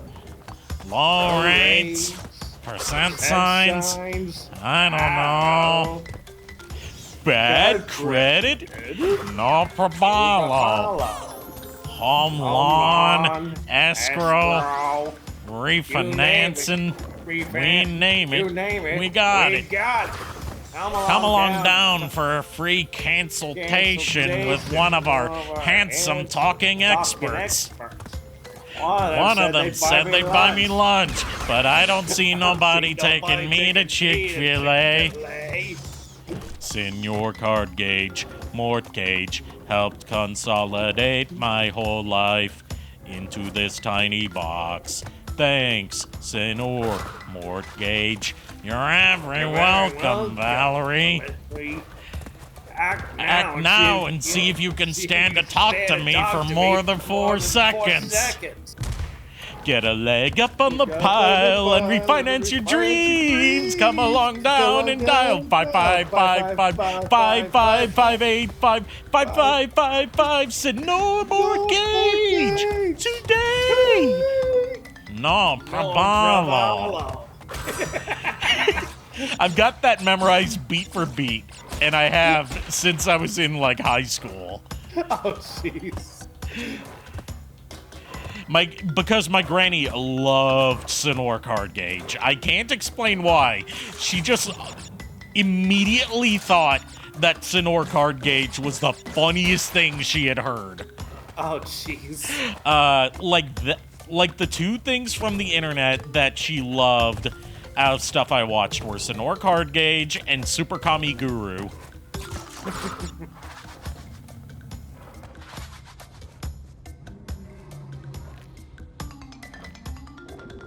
Yeah, your granny was one hell of a one, from what I remember. You know, from times I've met her. Yeah.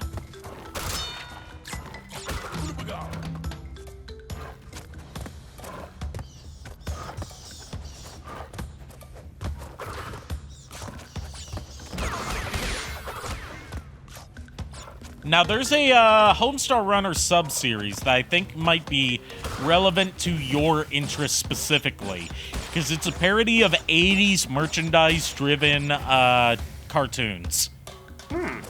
It's called Cheat Commandos, and like very specifically, it's a parody of G.I. Joe. Oh, wow. But as an overall parody, it's like it jokes a lot about merchandise-driven kids shows from the 1980s, like Transformers, G.I. Joe, He-Man, stuff like that. Okay. like, in universe, it's, the toys are produced by a company called Cheap Ass Free Toys. And, it's got stuff like, all of the, cheat commandos are all just, like, the cheat in different outfits, but they're treated as different characters, as a play on how all of the He-Man action figures were the same body type with different outfits and heads. Yeah. And paint jobs, obviously. Right. There's like a character within the Cheat Commando series who's supposed to be the voice actor of Gunhaver, the leader of the Cheat Commandos, and Cheat Commando's answer to Duke. His name's Crack Stuntman, and visually he's supposed to look like Frank Welker, and personality-wise he's supposed to, he has a little bit of Casey Kasem in him, where he, like, demands that the character he voice have, traits of himself in real life. Oh, jeez. Yeah, actually, now that I think about it, that's Casey Kasem for you. Cloud Sato, hello! Sorry I couldn't stay long for the raid. I was, like, really tired. And I had to get up early in the morning. It was, I believe it was JKR that, directed me to raid you. Welcome. Yes, it was. And thank you for the follow after I raided you.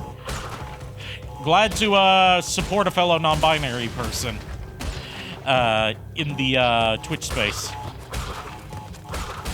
Yeah, I figured you'd like them because, you know, when they just debuted, their VTuber model. Like, I think, it was just last week, wasn't it, Cloud? Yeah, I didn't actually get to, watch, the stream that I raided into, because I didn't actually have Twitch open. I have OBS set up, so, like, all of my controls for, like, raiding and stuff are within OBS, instead of me having to open a Twitch window. And that has its downsides, obviously.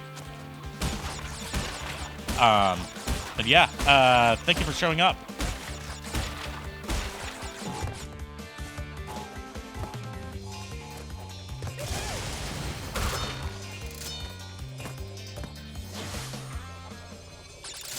Yeah, there's, thank you, JKR. There's a, link to my Discord server. Yeah, Megatron, or JKR as I know him, is here, co-hosting with me tonight. He's a frequent, collaborator with me. Yep. And one of my best friends. Aww. I mean, you have to be if you let me stay at your house for a month. That is true. That is freaking true, yeah. I think we drove each other crazy by the end of the month. Not really, because I was going through like a pretty big depressive state during that point. So I mostly just like stayed in the room you guys had set up for me the whole time. That wasn't anything to do with you. It was more like I don't want to bother you. I understand that, but at the same time, I'm like, you know, I brought you here. I wanted to make sure you were, you know, having fun. But at the same time, I was like, I wasn't gonna, you know, I didn't want to force you to do something you were. It was like I know you have you know, D&D stuff and other friends, and I didn't want to distract you from those, or like demand that you focus all of your attention on me. Yeah, but at the same time, I was like, you know, that's the thing. It's like I kind of made this point with True Prime.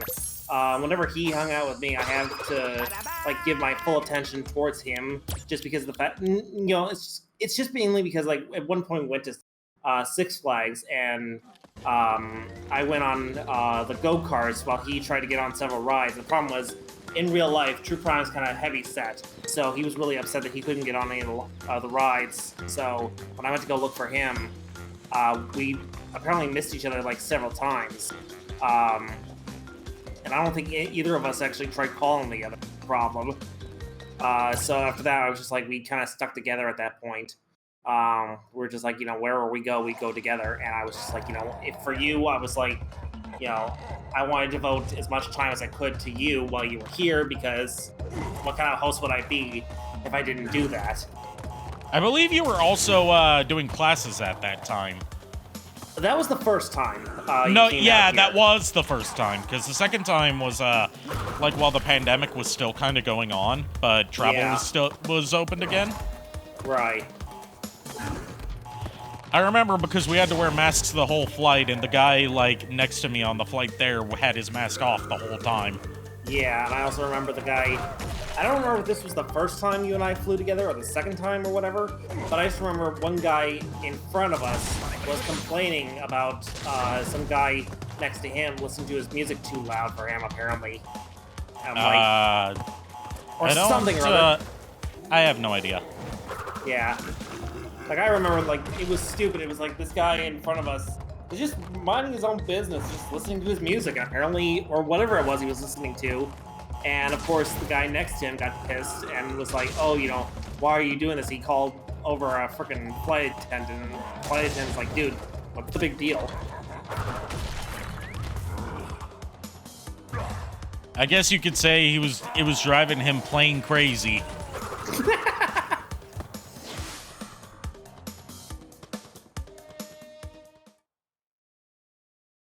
You signed up for the dumb jokes. Yes. You signed up for the dumb jokes when you befriended me. If you want to boo me, I have a sound alert for that. My sound alerts are all free because I don't. Yeah, there we go. Yeah, I don't feel right charging, like paywalling anything from my streams or content. From my streams. I don't feel like paywalling stuff. Like, if I ever set up a Patreon and actually follow through with stuff on there, the most I'll do is, like, early access. Yeah.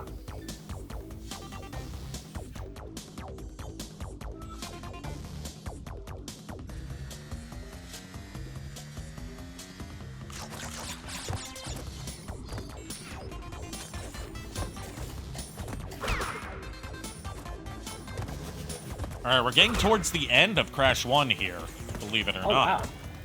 Yeah, we're on the third island. Nice. I didn't even notice.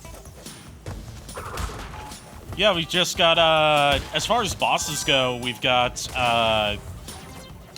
Pinstripe, then Brio, and then final battle with Cortex. Nice. And for the end, since I'm playing the Insane Trilogy version, I'll be doing a 100% run, because I can feasibly do that on this version. I've done it multiple times. Nice. I can't do it on the PS1 version. It's just it asks too much of me.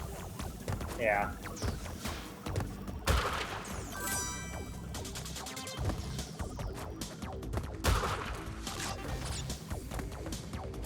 By the way, Cloud Sato, pronouns, please. I go by anything except for it. I generally present as male.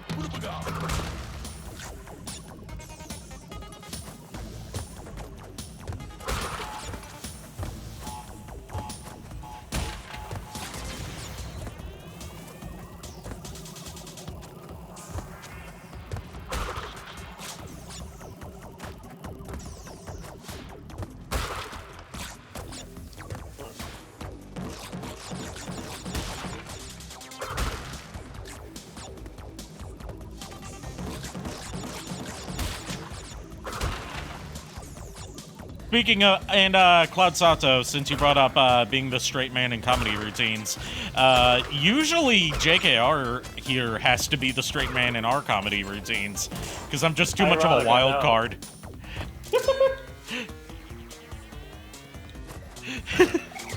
It's ironic, but yes. I thought ironic meant that it was made out of iron. No comment.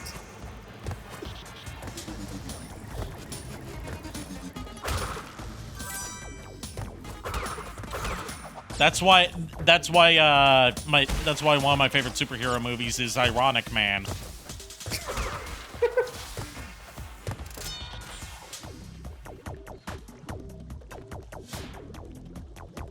Oh, you say you don't have a problem? Well, you should see my collection, Cloud. You see, I don't so much have a collection as I have a horde of figures. Yes. Because most of my quote-unquote collection is stuff that I've just retained from childhood and never gotten rid of. Yeah.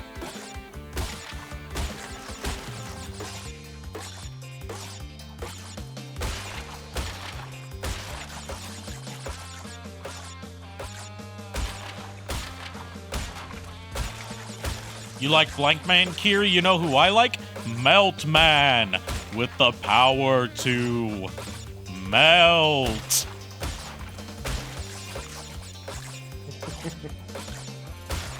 I don't know why, I'm just a big fan of Dr. Beast! I'm Dr. Miles Manners, just your average wasp-themed superhero by day, but by night I become Dr. Beast! I still need to cosplay Dr. B sometime when I finally get situated to be able to go back to conventions again. Yeah. Like, I need to do that. I need to do the Trash Man. I need to do Lord Zed, Soundwave, and the Swedish Chef. Yes.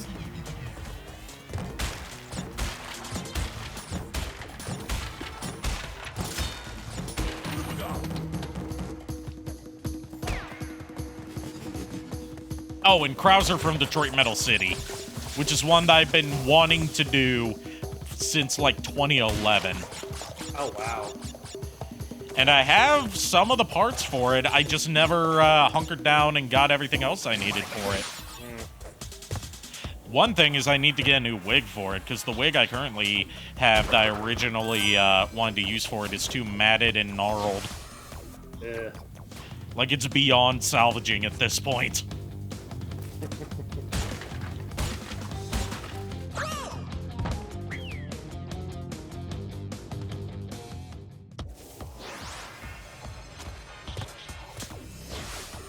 And after I get my weight back down to a more manageable level, I need to cosplay Andros from Power Rangers in Space.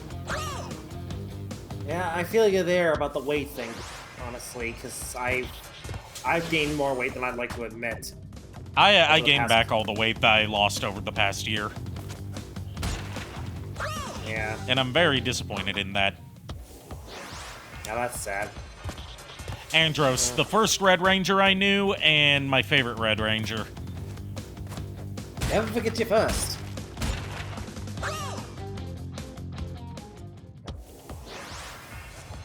Even though objectively the best Red Ranger is Carter Grayson. The Red Ranger from Lightspeed Rescue. Oh, okay, yeah. Yeah, it's hard for me to remember names from Rangers since I stopped caring about Power Rangers.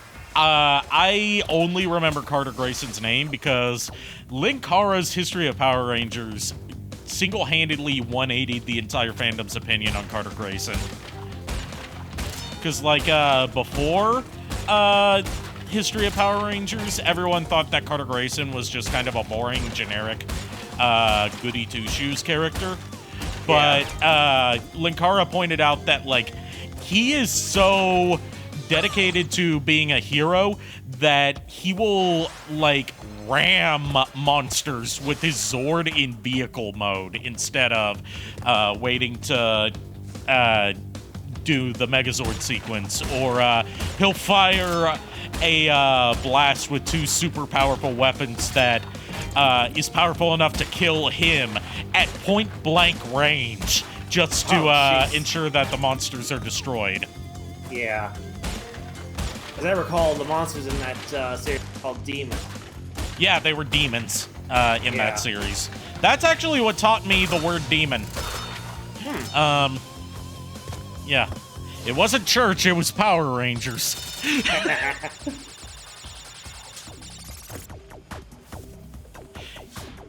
I still wish I have some pieces of my childhood Megazords, but almost none of them are complete. The closest I have to a complete one is the Astro Megaship from Astro Megaship / Astro Megazord from In Space. I had so many Megazords as a kid, but the ones I still have are either incomplete or partly broken. Like, I have the Torazord, but it's missing the Magna Defender, like, the large Magna Defender figure that would pilot it. And I have the Predazord from Wild Force, but parts of it are broken. Yeah. Due to just poor storage. Right. I still have the Zenith Carrier Zord, and I have the Super Train Megazord in complete condition. Nice. I used to have the Deluxe Quantosaurus Rex Megazord, the one that was remote controlled, but I sold it. Because, like, it wasn't a particularly good Megazord because you couldn't do anything with it yourself. You had to use the remote. Oh, yeah. Surprisingly enough, I actually do have one Megazord complete in my collection. I've never shown it to many people because reasons, because it's been stored away. But it's the Mystic Force Megazord. See, I didn't have anything from past Wild Force, because that Wild Force is where I stopped watching. Right. Like, I was off and on again from Power Rangers for years. But I think what got me to start rewatching it, at least one that really caught my attention, was, what was that series? RPM, that was it. Yeah, RPM I've heard nothing but good things about, and I need to check it out. It's just, like, I'm very bad at starting and finishing series.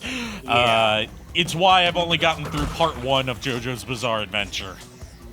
Even though I'm hooked on it. Right. It's why, even though I love Miss Kobayashi's Dragon Maid, I still haven't watched Season 2.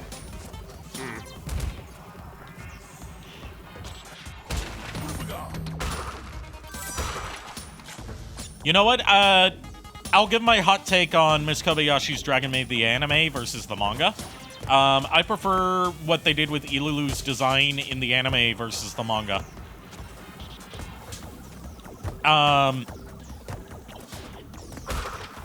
Like, I feel like her anime design fits her character in the general age range she's supposed to be better than how she's designed in the manga. Part of that's due to the fact that the manga author, Cool Kyoshinja, works on like a dozen series at once. So he has a very slapdash, simplistic art style that's very inconsistent from chapter to chapter. Yeah. But like, for as much controversy as Ilulu's debut in Season 2 of Kobayashi's Dragon Maid caused,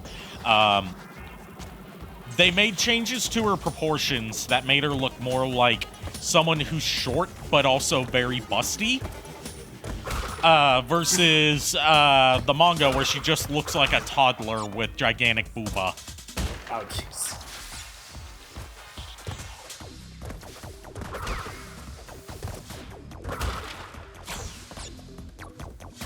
Sort of like Uzaki? Yeah, it's correct on both of those. Yeah, it's like Uzaki.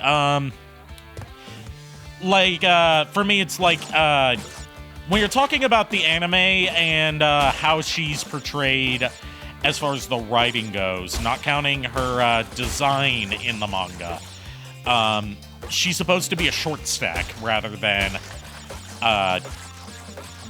like a booba child. And we respect short stacks in this household. Like Uzaki. Especially since Uzaki's supposed to be like 20 years old.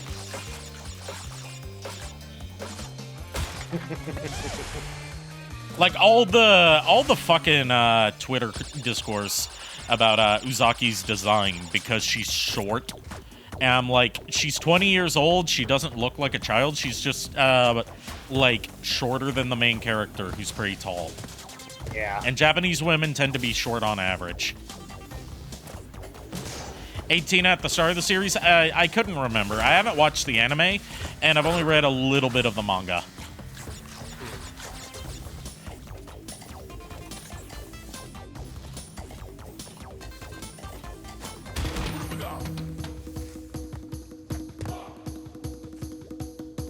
$19 at the start. Okay, I misread that because my second monitor that I use for chat is kind of small. I need to get a new one that's bigger.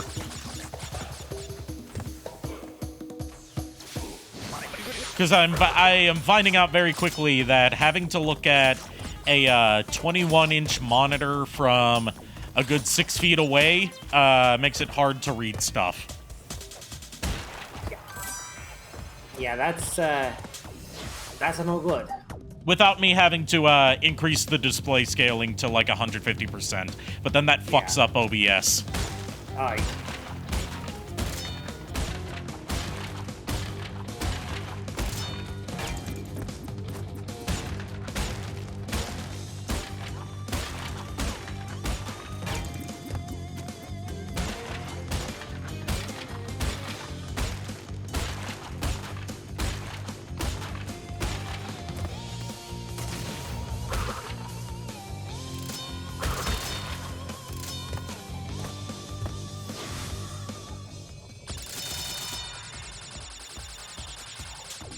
I told you it was easy to max out on lives in Crash Bandicoot 1, didn't I? yeah, you did.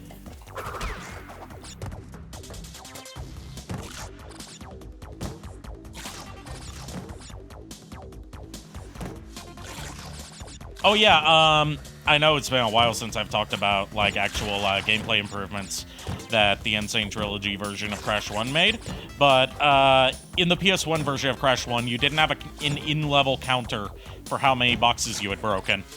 You wouldn't find out if you had missed any until the end of the stage. Oh, in fact, while Crash 2 introduced a counter that showed you while Crash 2 would introduce a counter that showed you how many boxes you had broken, it wouldn't be until Crash 3 that it gave you a running tally of how many you had broken out of how many are in the stage.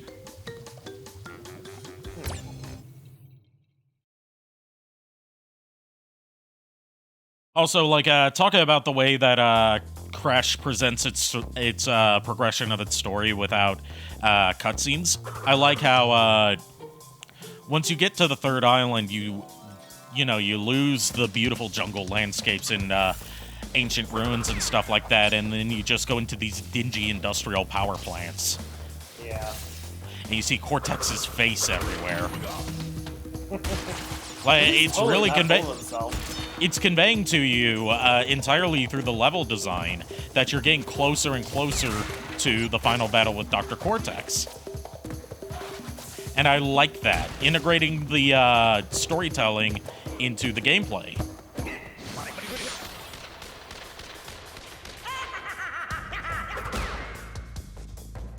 Another pinstripe Poltoro? That's one of his minions. Because the next boss is going to be Pinstripe Potteroo. Oh, okay. I forgot we hadn't even gotten to him yet. Yeah, we haven't gotten to him yet. But through these next couple levels, you're going to see, like, gangster-themed Potteroos. Because they all work for Pinstripe. Pinstripe, at this point, was in charge of Cortex's power plant. And the next few levels we're going through are the power plant. Okay, we're not going to be able to get all the boxes this run, so I'm not going to bother. Alright. We need the blue gem to get that. I think we get the blue gem in the next stage, or the one after that.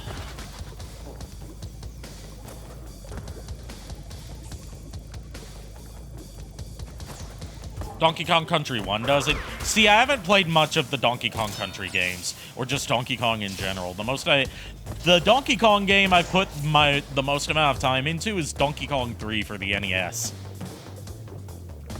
You know, the one no one likes.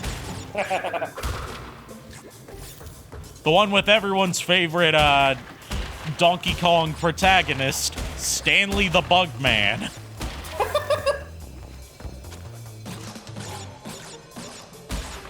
Like, I know so little about classic, especially country-era Donkey Kong, that I've seen more of the Donkey Kong Country cartoon series than I have played the Donkey Kong Country games. By the way, another fun cosplay that I should do for a convention, Leo Luster. Oh, no. Oh, no.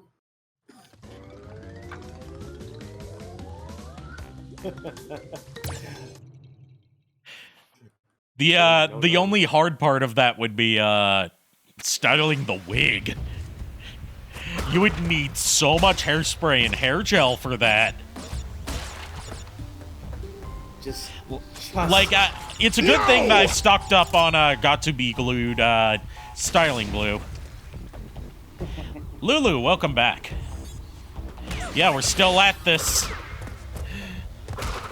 I'm trying to at least finish the main story path this playthrough, and then next time. Okay, I'll hydrate. Okay. I'll lubricate my throat. Also, while you're at it, might as well give us a... And now I'm out of water. Oh, shit. And the sink is all the way over there. But while you're at it, you might as well give us a... There we go. Stretch? Okay. Yes. Stretch! All right, stretch. I got one more. One more. Do with those sounds what you will, by the way. Yeah. Give us a posture check, boy. All right. There we go. I'm all loosey-goosey now.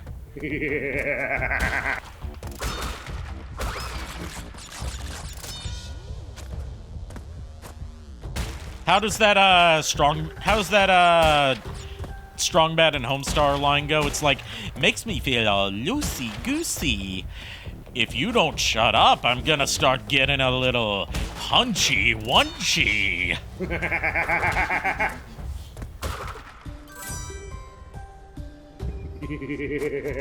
Save it for tomorrow night, yeah.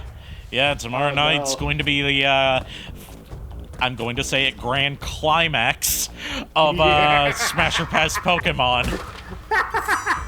We've got through all the evolutions. How much more cursed could it get? Do you really want to know? Actually, no, we haven't gotten through all the evolutions, because, no, wait, yeah, we did. We already did Sylveon. Yeah. I can't remember what your thought was about Sylveon, though. Was it Smash or Pass on that one? It was Smash on almost all the evolutions except for Umbreon. Oh, okay. Excuse me.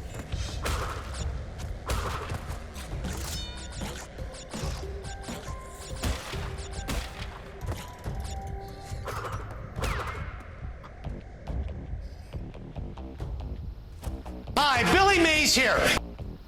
Every time I hear that sound clip, I always think of this, like, one extended gag from a YouTube poop that CS188 made, where it's like they inserted Billy Mays into the pizza throwing scene from Breaking Bad. Oh, jeez. Where Billy Mays is the guy that Walt is trying to give the pizza to, and then he throws the pizza onto Billy Mays' house. Like, you know what? To take a quick diversion, very quick diversion from Cash Panuka, I'm going to bring that up. See if I can find it. It's like a 10-minute long YouTube poop. I'll skip to the part I'm talking about, which is right at the end. Also, please, I hope you're going to have to endure the womps because I've got a Shy Lily theme installed for my browser. Are we also doing that? We're doing whatever shows up on there.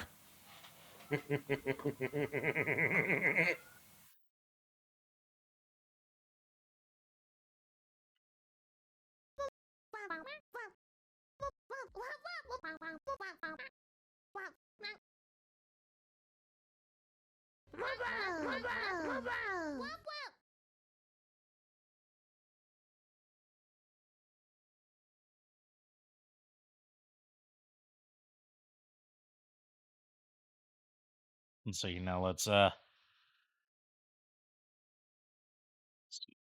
we'll do a window capture. And get rid of this stupid client area thing. See, it's right around here. I think it starts right around here.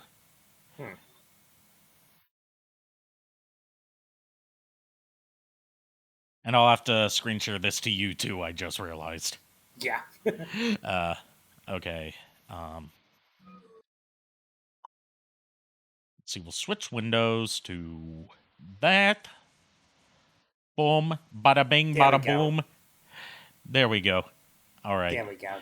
And fix this so it's not blocking both of us. There we go. That should be a good size. Come inside. Priority right now is to pack. I need you to go into your bedroom right now. Come inside right now. Please, now. Come inside. Go. Whoa. I've still got things left to do. Hi, Billy Mays here. Billy Mays here. Order up high. Dipping sticks. It doesn't matter. Damn it, Walter. We did not order any fucking pizza. Can't we at least just sit down and eat a piece of pizza together?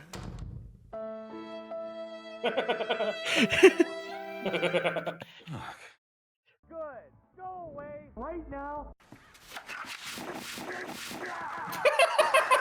Damn it, why did you throw pizza on the fucking roof? You are fucking unbelievable. Walter White, I'm gonna stick my feet so far up your ass right now, you'll have to remove it with surgery guaranteed. But I'm not done yet. I want your truck to look really damaged. Watch this. I'll put a giant hole in your windshield with this hammer in one easy motion. And I'm gonna cut your brake line. Why? Because fuck you, that's why!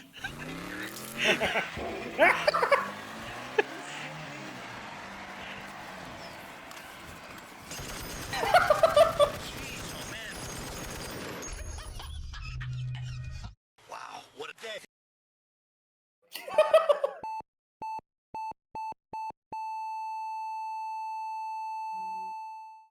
How many licks does it take to get to the Tootsie Roll center of Jeffrey's butt? The world may never know. Never know.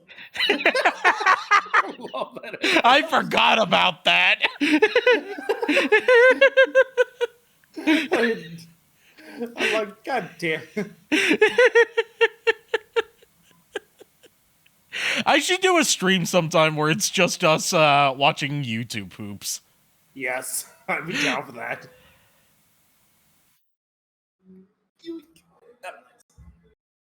Oi, oi.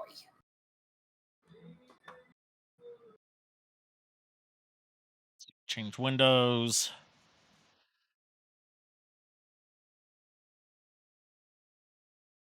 Fine, stop streaming since it doesn't want to work. Ay. There we go. Now you can see Cash Panuka again. I don't know why I'm going towards a Long Island accent here. I cannot actually see. What I see... Oh, wait, never mind. Duh, I'm an idiot. I just hit the wrong button.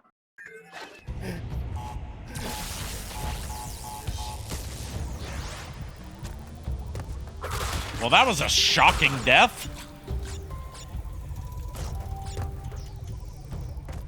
Hold on. I got something for that. Where is it? To quote Axel from the improv. You stink! To quote one of my favorite lines I've ever done in the improv fan dubs I'm part of with Star Productions, I guess you could say that was a shocking entry.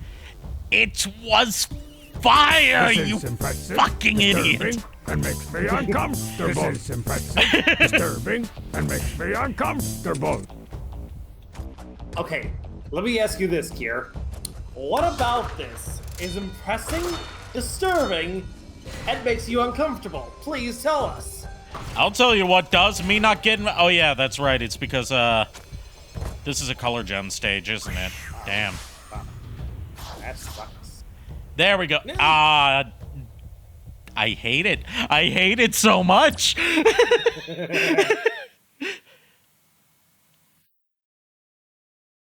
Thanks, I hate it. That's brutal. That is brutal.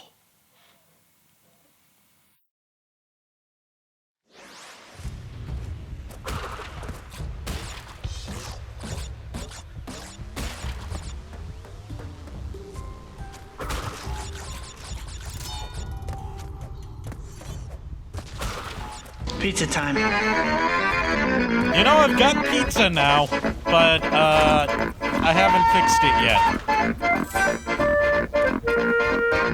So it could be pizza time after stream. Depends on whether I feel like fixing pizza at 12:30 in the morning. Yeah. Wouldn't be the dumbest thing I've done. Like that time I tried making a grilled cheese at, like 2 in the morning and set off the smoke detector and woke everyone up. Oh, jeez.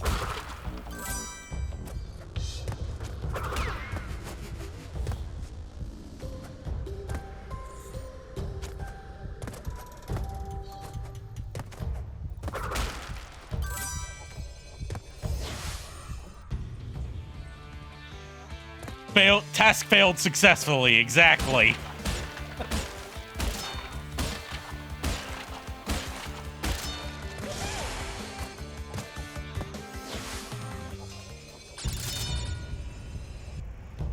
Fun fact, have you ever wondered why Tawna has such proportions? Let me guess. The animators were looking at a porn magazine or something. You know, you're not far off. It's because Charles Zembilis, the character designer for the original Crash Bandicoot games, based Tawna's design off of Pamela Anderson. Because, you know, Baywatch was all the rage at the time. Yeah. Which just further proves my theory. Germans love David Hasselhoff. Rest in peace, Norm Macdonald.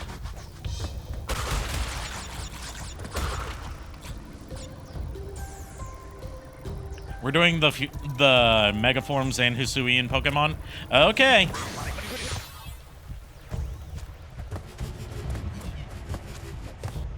Are we going to do all the different pattern variations for like Pokemon that have randomized patterns? Because if we are, then we're never finishing this Smasher Pass. Yeah. Like all the different variations of Alchemy. Oh no.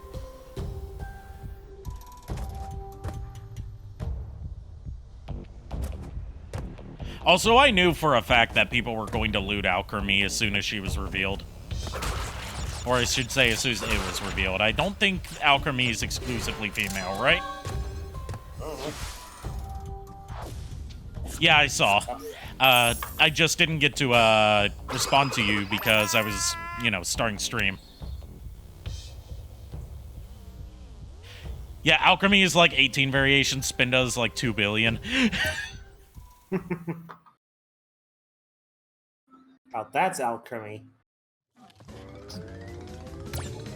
Keep forgetting names of the new Pokemon half the time because it's like I barely played Like once I finished like the main story in Sword, I put it down and haven't really picked it up since. I mean, you're not missing much except for the worst Pokemon character designs ever with Swordward and Shieldbert. Oh, jeez, yeah.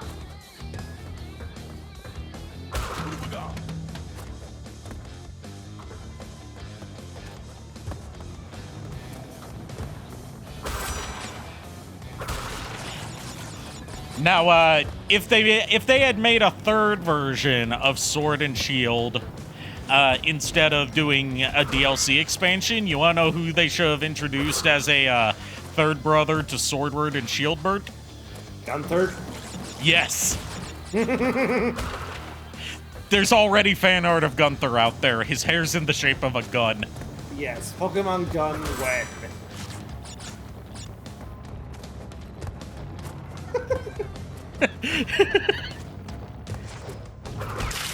Hydrate, you bastard! Hydrate! I can't hydrate. I'm out of water.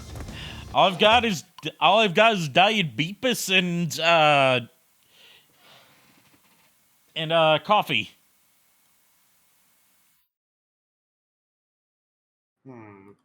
I got an idea.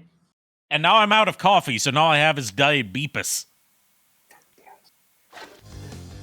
I was gonna say, mix the two together and drink that. No. Never. What if I said I was to pay you to do that? Perhaps. As the great philosopher Peter Griffin once said.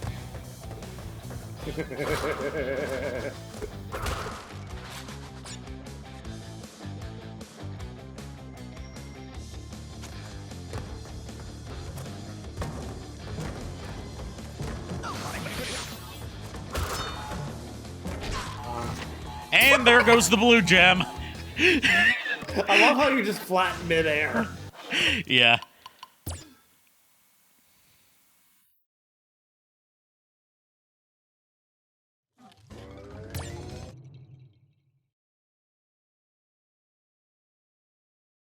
See, this can be either the easiest or hardest color gem to get, all depending on how good your depth perception is. Because the only real obstacle in this stage is the barrels.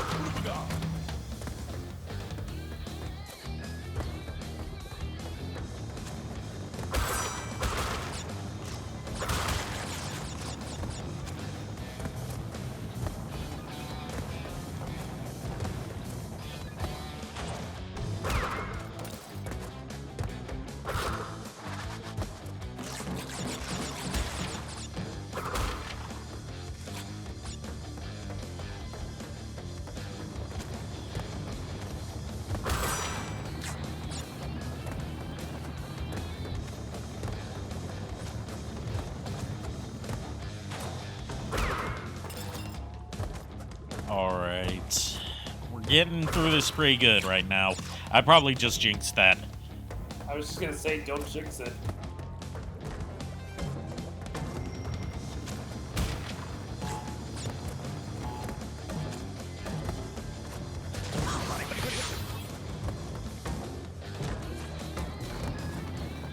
Oops.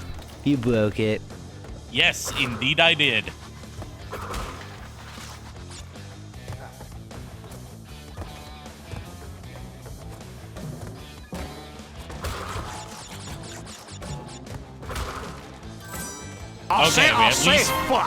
We at least made it to the bonus stage. We're getting there.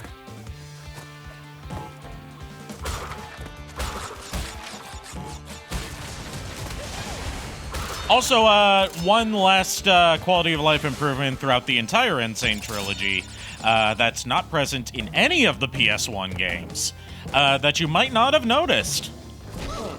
Damn it. I was asking for that. Damn it. But,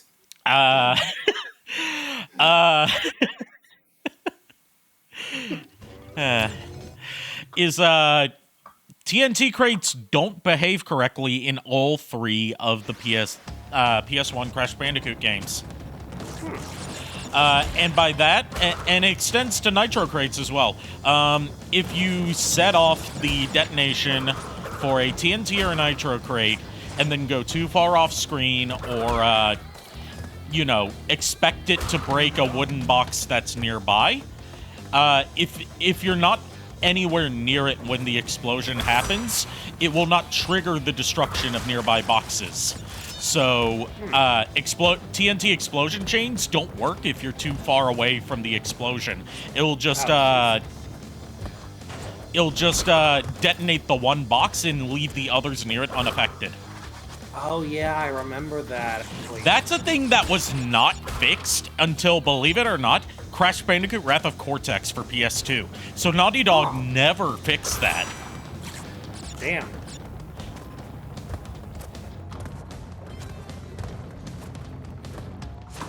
So, like, people like to shit on Wrath of Cortex for being kind of jankily designed compared to Crash Bandicoot 3, but there's an objective improvement that it made over the entire PS1 trilogy.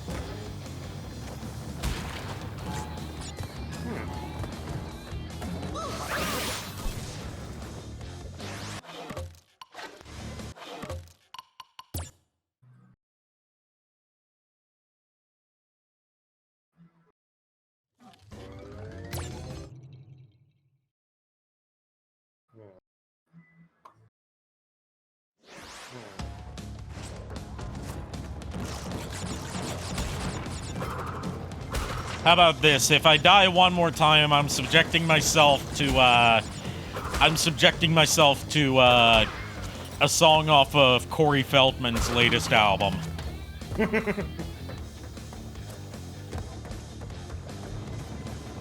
That'll give me motivation to finish this without dying.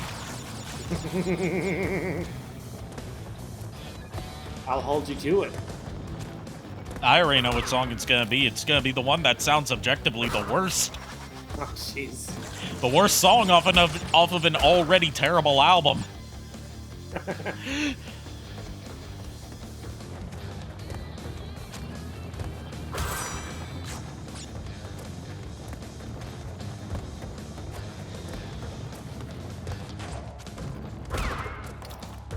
By the way, I know a Brad taste in music going back to that because he also covered Angelic to the Core, which is the name of that album.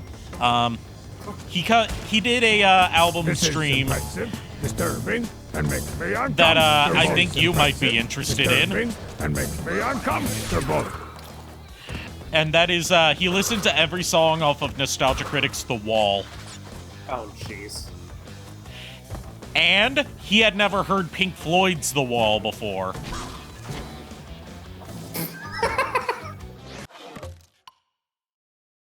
You asked for it, dude. Or are you just playing that the entire time?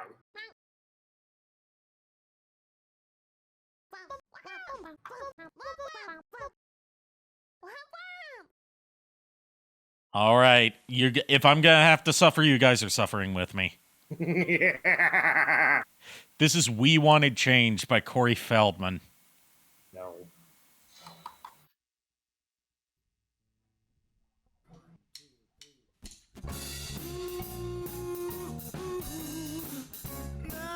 I'll say fuck.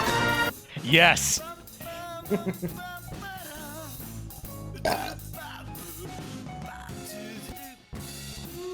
Start on me.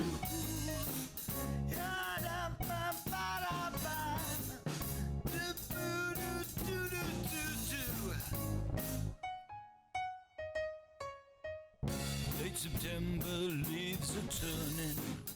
Not too long before they'll Don't applaud this. Do not encourage him. Do not encourage Corey Feldman. A simple life not too far away. Back when we were all together, and we knew we were here to stay. We were together. We wanted change. We said forever. Boo! You stink! Yes, I was gonna say that myself. I'm downloading the album art so I can show you how fucking terrible this looks. Oh, you stink! We were one and we were the same. Time passes long since forgotten. Friends and lovers have fallen away. But I'm in the park and I'm still walking. Looks as though I'm here to stay. Through the trees I see my childhood. I blow a kiss to my younger days. About the change. Look at this fucking shitty ass album cover. But I'm the only one to get my way. Oh jeez, that is horrible looking. That's not improper cropping on like Google Images part. That's how it looks on streaming services. It's intended to have the white bits on the side and the black bars letterboxing it. Oh jeez. We were one and we were the same. You and me, child, yes. That's right, baby, that's right. Come back next week and see us again. Hello? What the fuck? That's right. We've got the salad bar over there for $5.95. Shut the fuck up, Corey Feldman. Happy hour. All right then. Good night. Is this song ever gonna end? This is impressive, disturbing, Yes! and makes me Yes, uncomfortable. this is indeed impressive, disturbing, and makes me uncomfortable.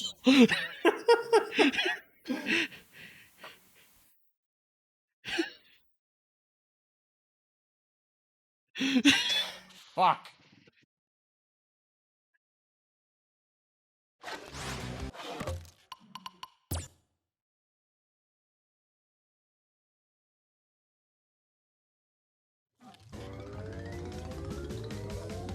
And I've got to go back into fucking Opera GX and close this mini player. Otherwise, I'm going to have Corey Feldman emerging from hell, staring at me the whole time I'm trying to beat this level.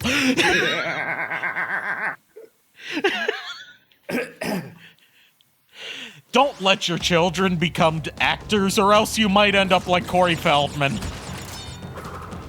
Hey, I resent that remark. He was I'm saying as a child star. He was a child star, and that's what happened to him. He went on to make shitty music.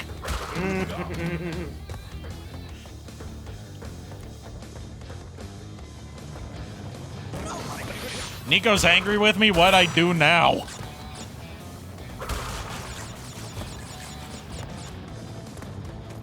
He's angry!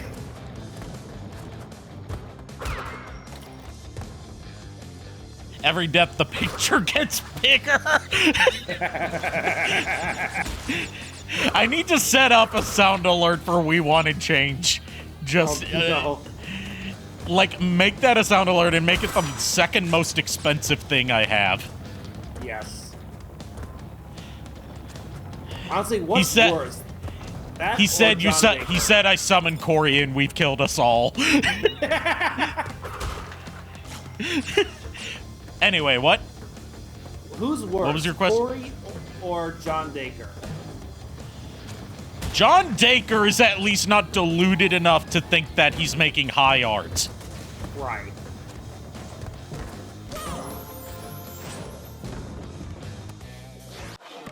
We're not doing it again. That was a one-time thing. Yeah. Go ahead and copyright claim. Go ahead and DMCA me, Corey Taylor. I don't claim ownership of your music. I don't think you would want to own that song. Yeah.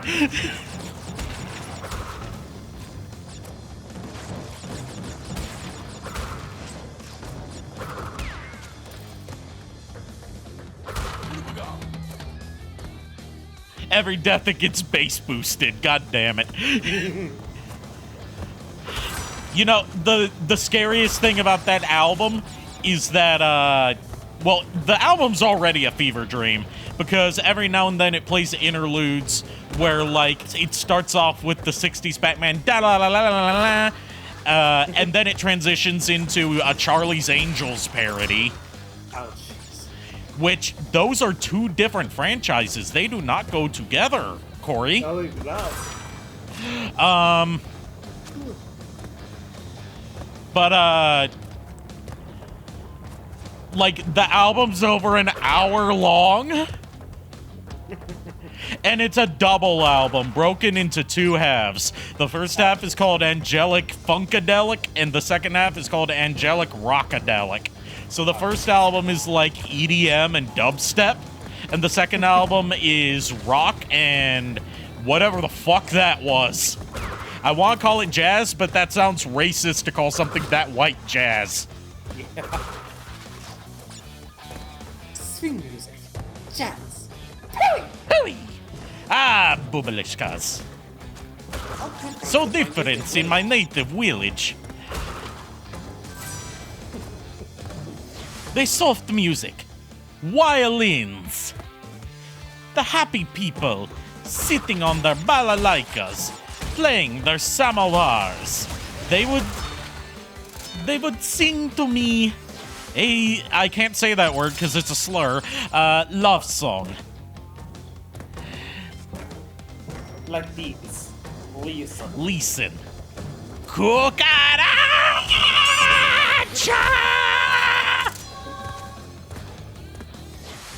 Finally got it. Crash, why did you store that in your ass? It had a pop sound too. Why? He did the same thing with the fucking crystal too in Crash 2. All right, now for the fight with Pinstripe.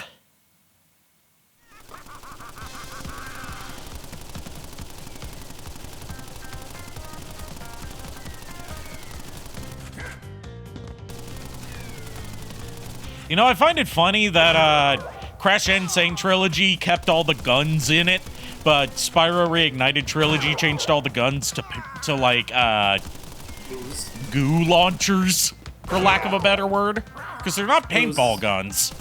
I'd say ooze, but yeah. I say goo because it makes it sound more gross. Yeah. Then again, ooze can sound gross too. Yeah.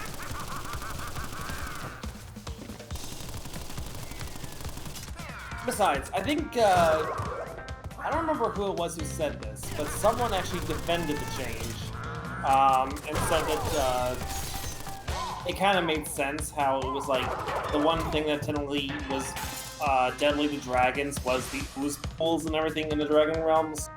Like, I can understand the lore reason behind it. It's just like, I mean, I'm not broken up about, you know, the realistic guns that fire bullets being replaced with ooze cannons. Yeah. But it's like, why change it in the first place? Right. Because, I mean, like, right before then, it was like they didn't change the gunshot, the gun barrel or anything for Pinstripe Potaru, so... Yeah, I mean, I get different dev teams, so different design aesthetics. Because Crash and Sane Trilogy was Vicarious Visions, Spyro Reignited was Toys for Bob. Right.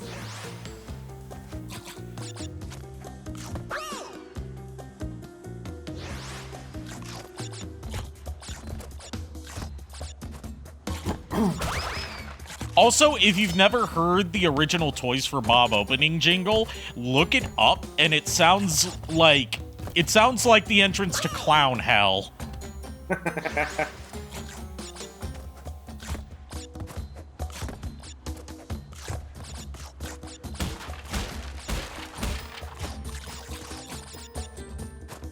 Sus!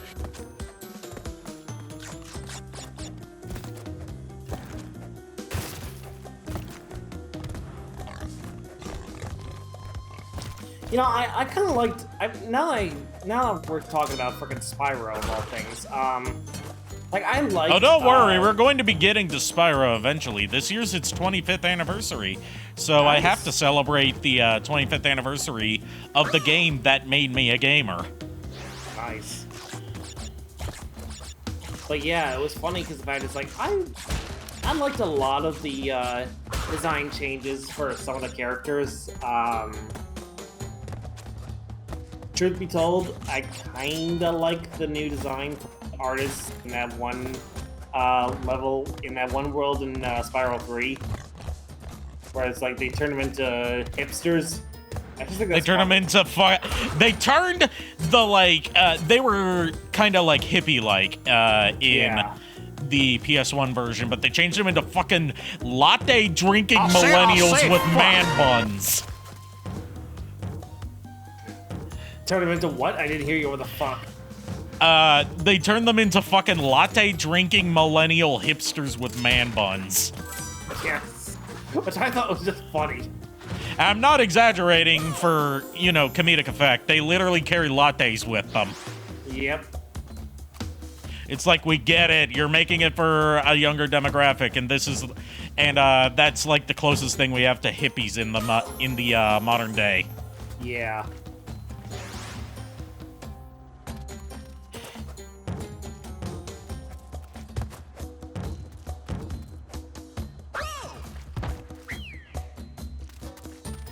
Just gotta make sure we take our shoes off before we fall. Fun fact, did you know that one of the death animations in Crash Bandicoot 2 had to be censored for the Japanese release? The one where Crash gets flattened and he's reduced to just a head and shoes was censored when Crash 2 was released in Japan, because there was a serial killer going around at the time who would leave behind just the head and shoes of the victims. Oh, jeez.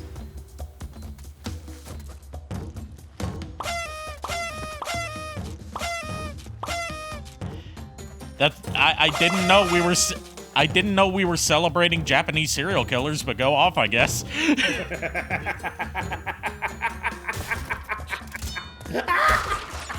Hello? What the fuck?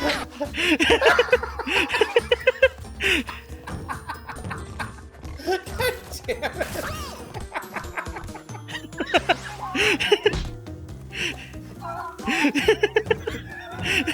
It's starting again.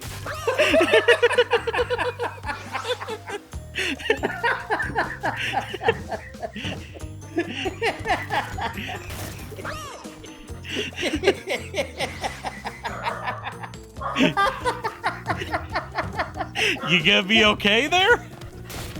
Oh, fucking no.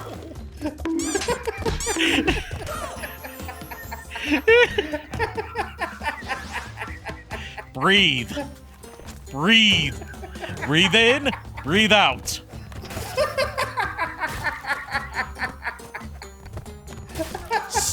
Excuse me, sir or madam. Do you require medical assistance?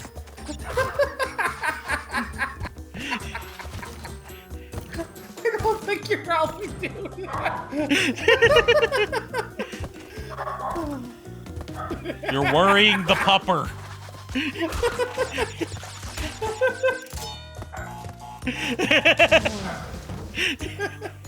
Someone clip that. that whole bit. Yeah, I broke JKR. I out-jacured the jacur.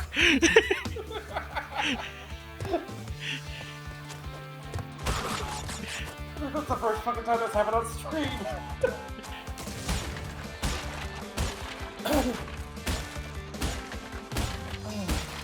I demand that be a VOD.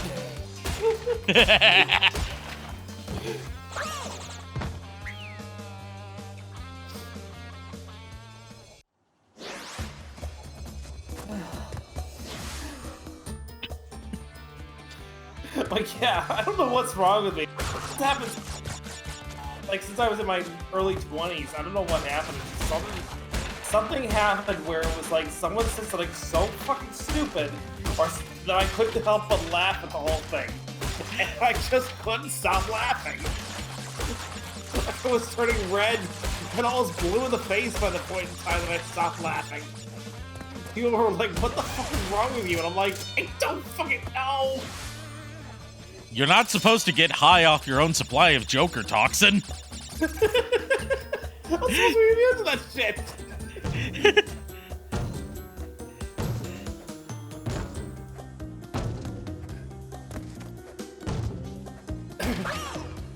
So damn close.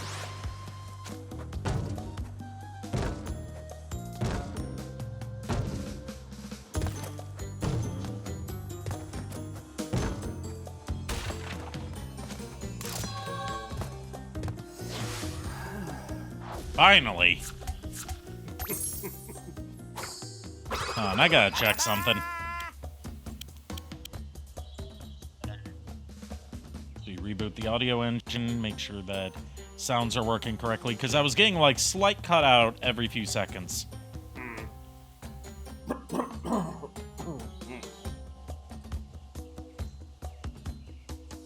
There we go.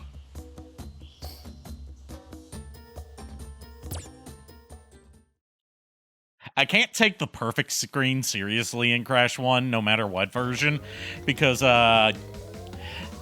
there's like this famous meme image where someone took like a close-up of Crash's big like grin, open mouth grin in the victory screen, and they cropped out the letters in perfect so it says erect.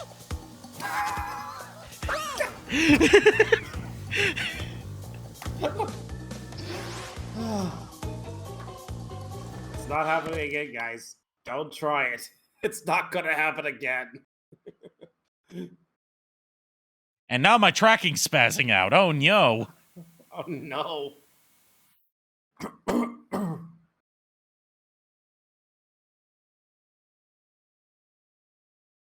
Oops. You broke it. Everything's breaking. I think that's a sign that we need to stop for tonight. It's like 11:50 at night here, It's like so 1 in the morning here, my dude. Yeah. Yeah. Let's save. Not load this time. Right.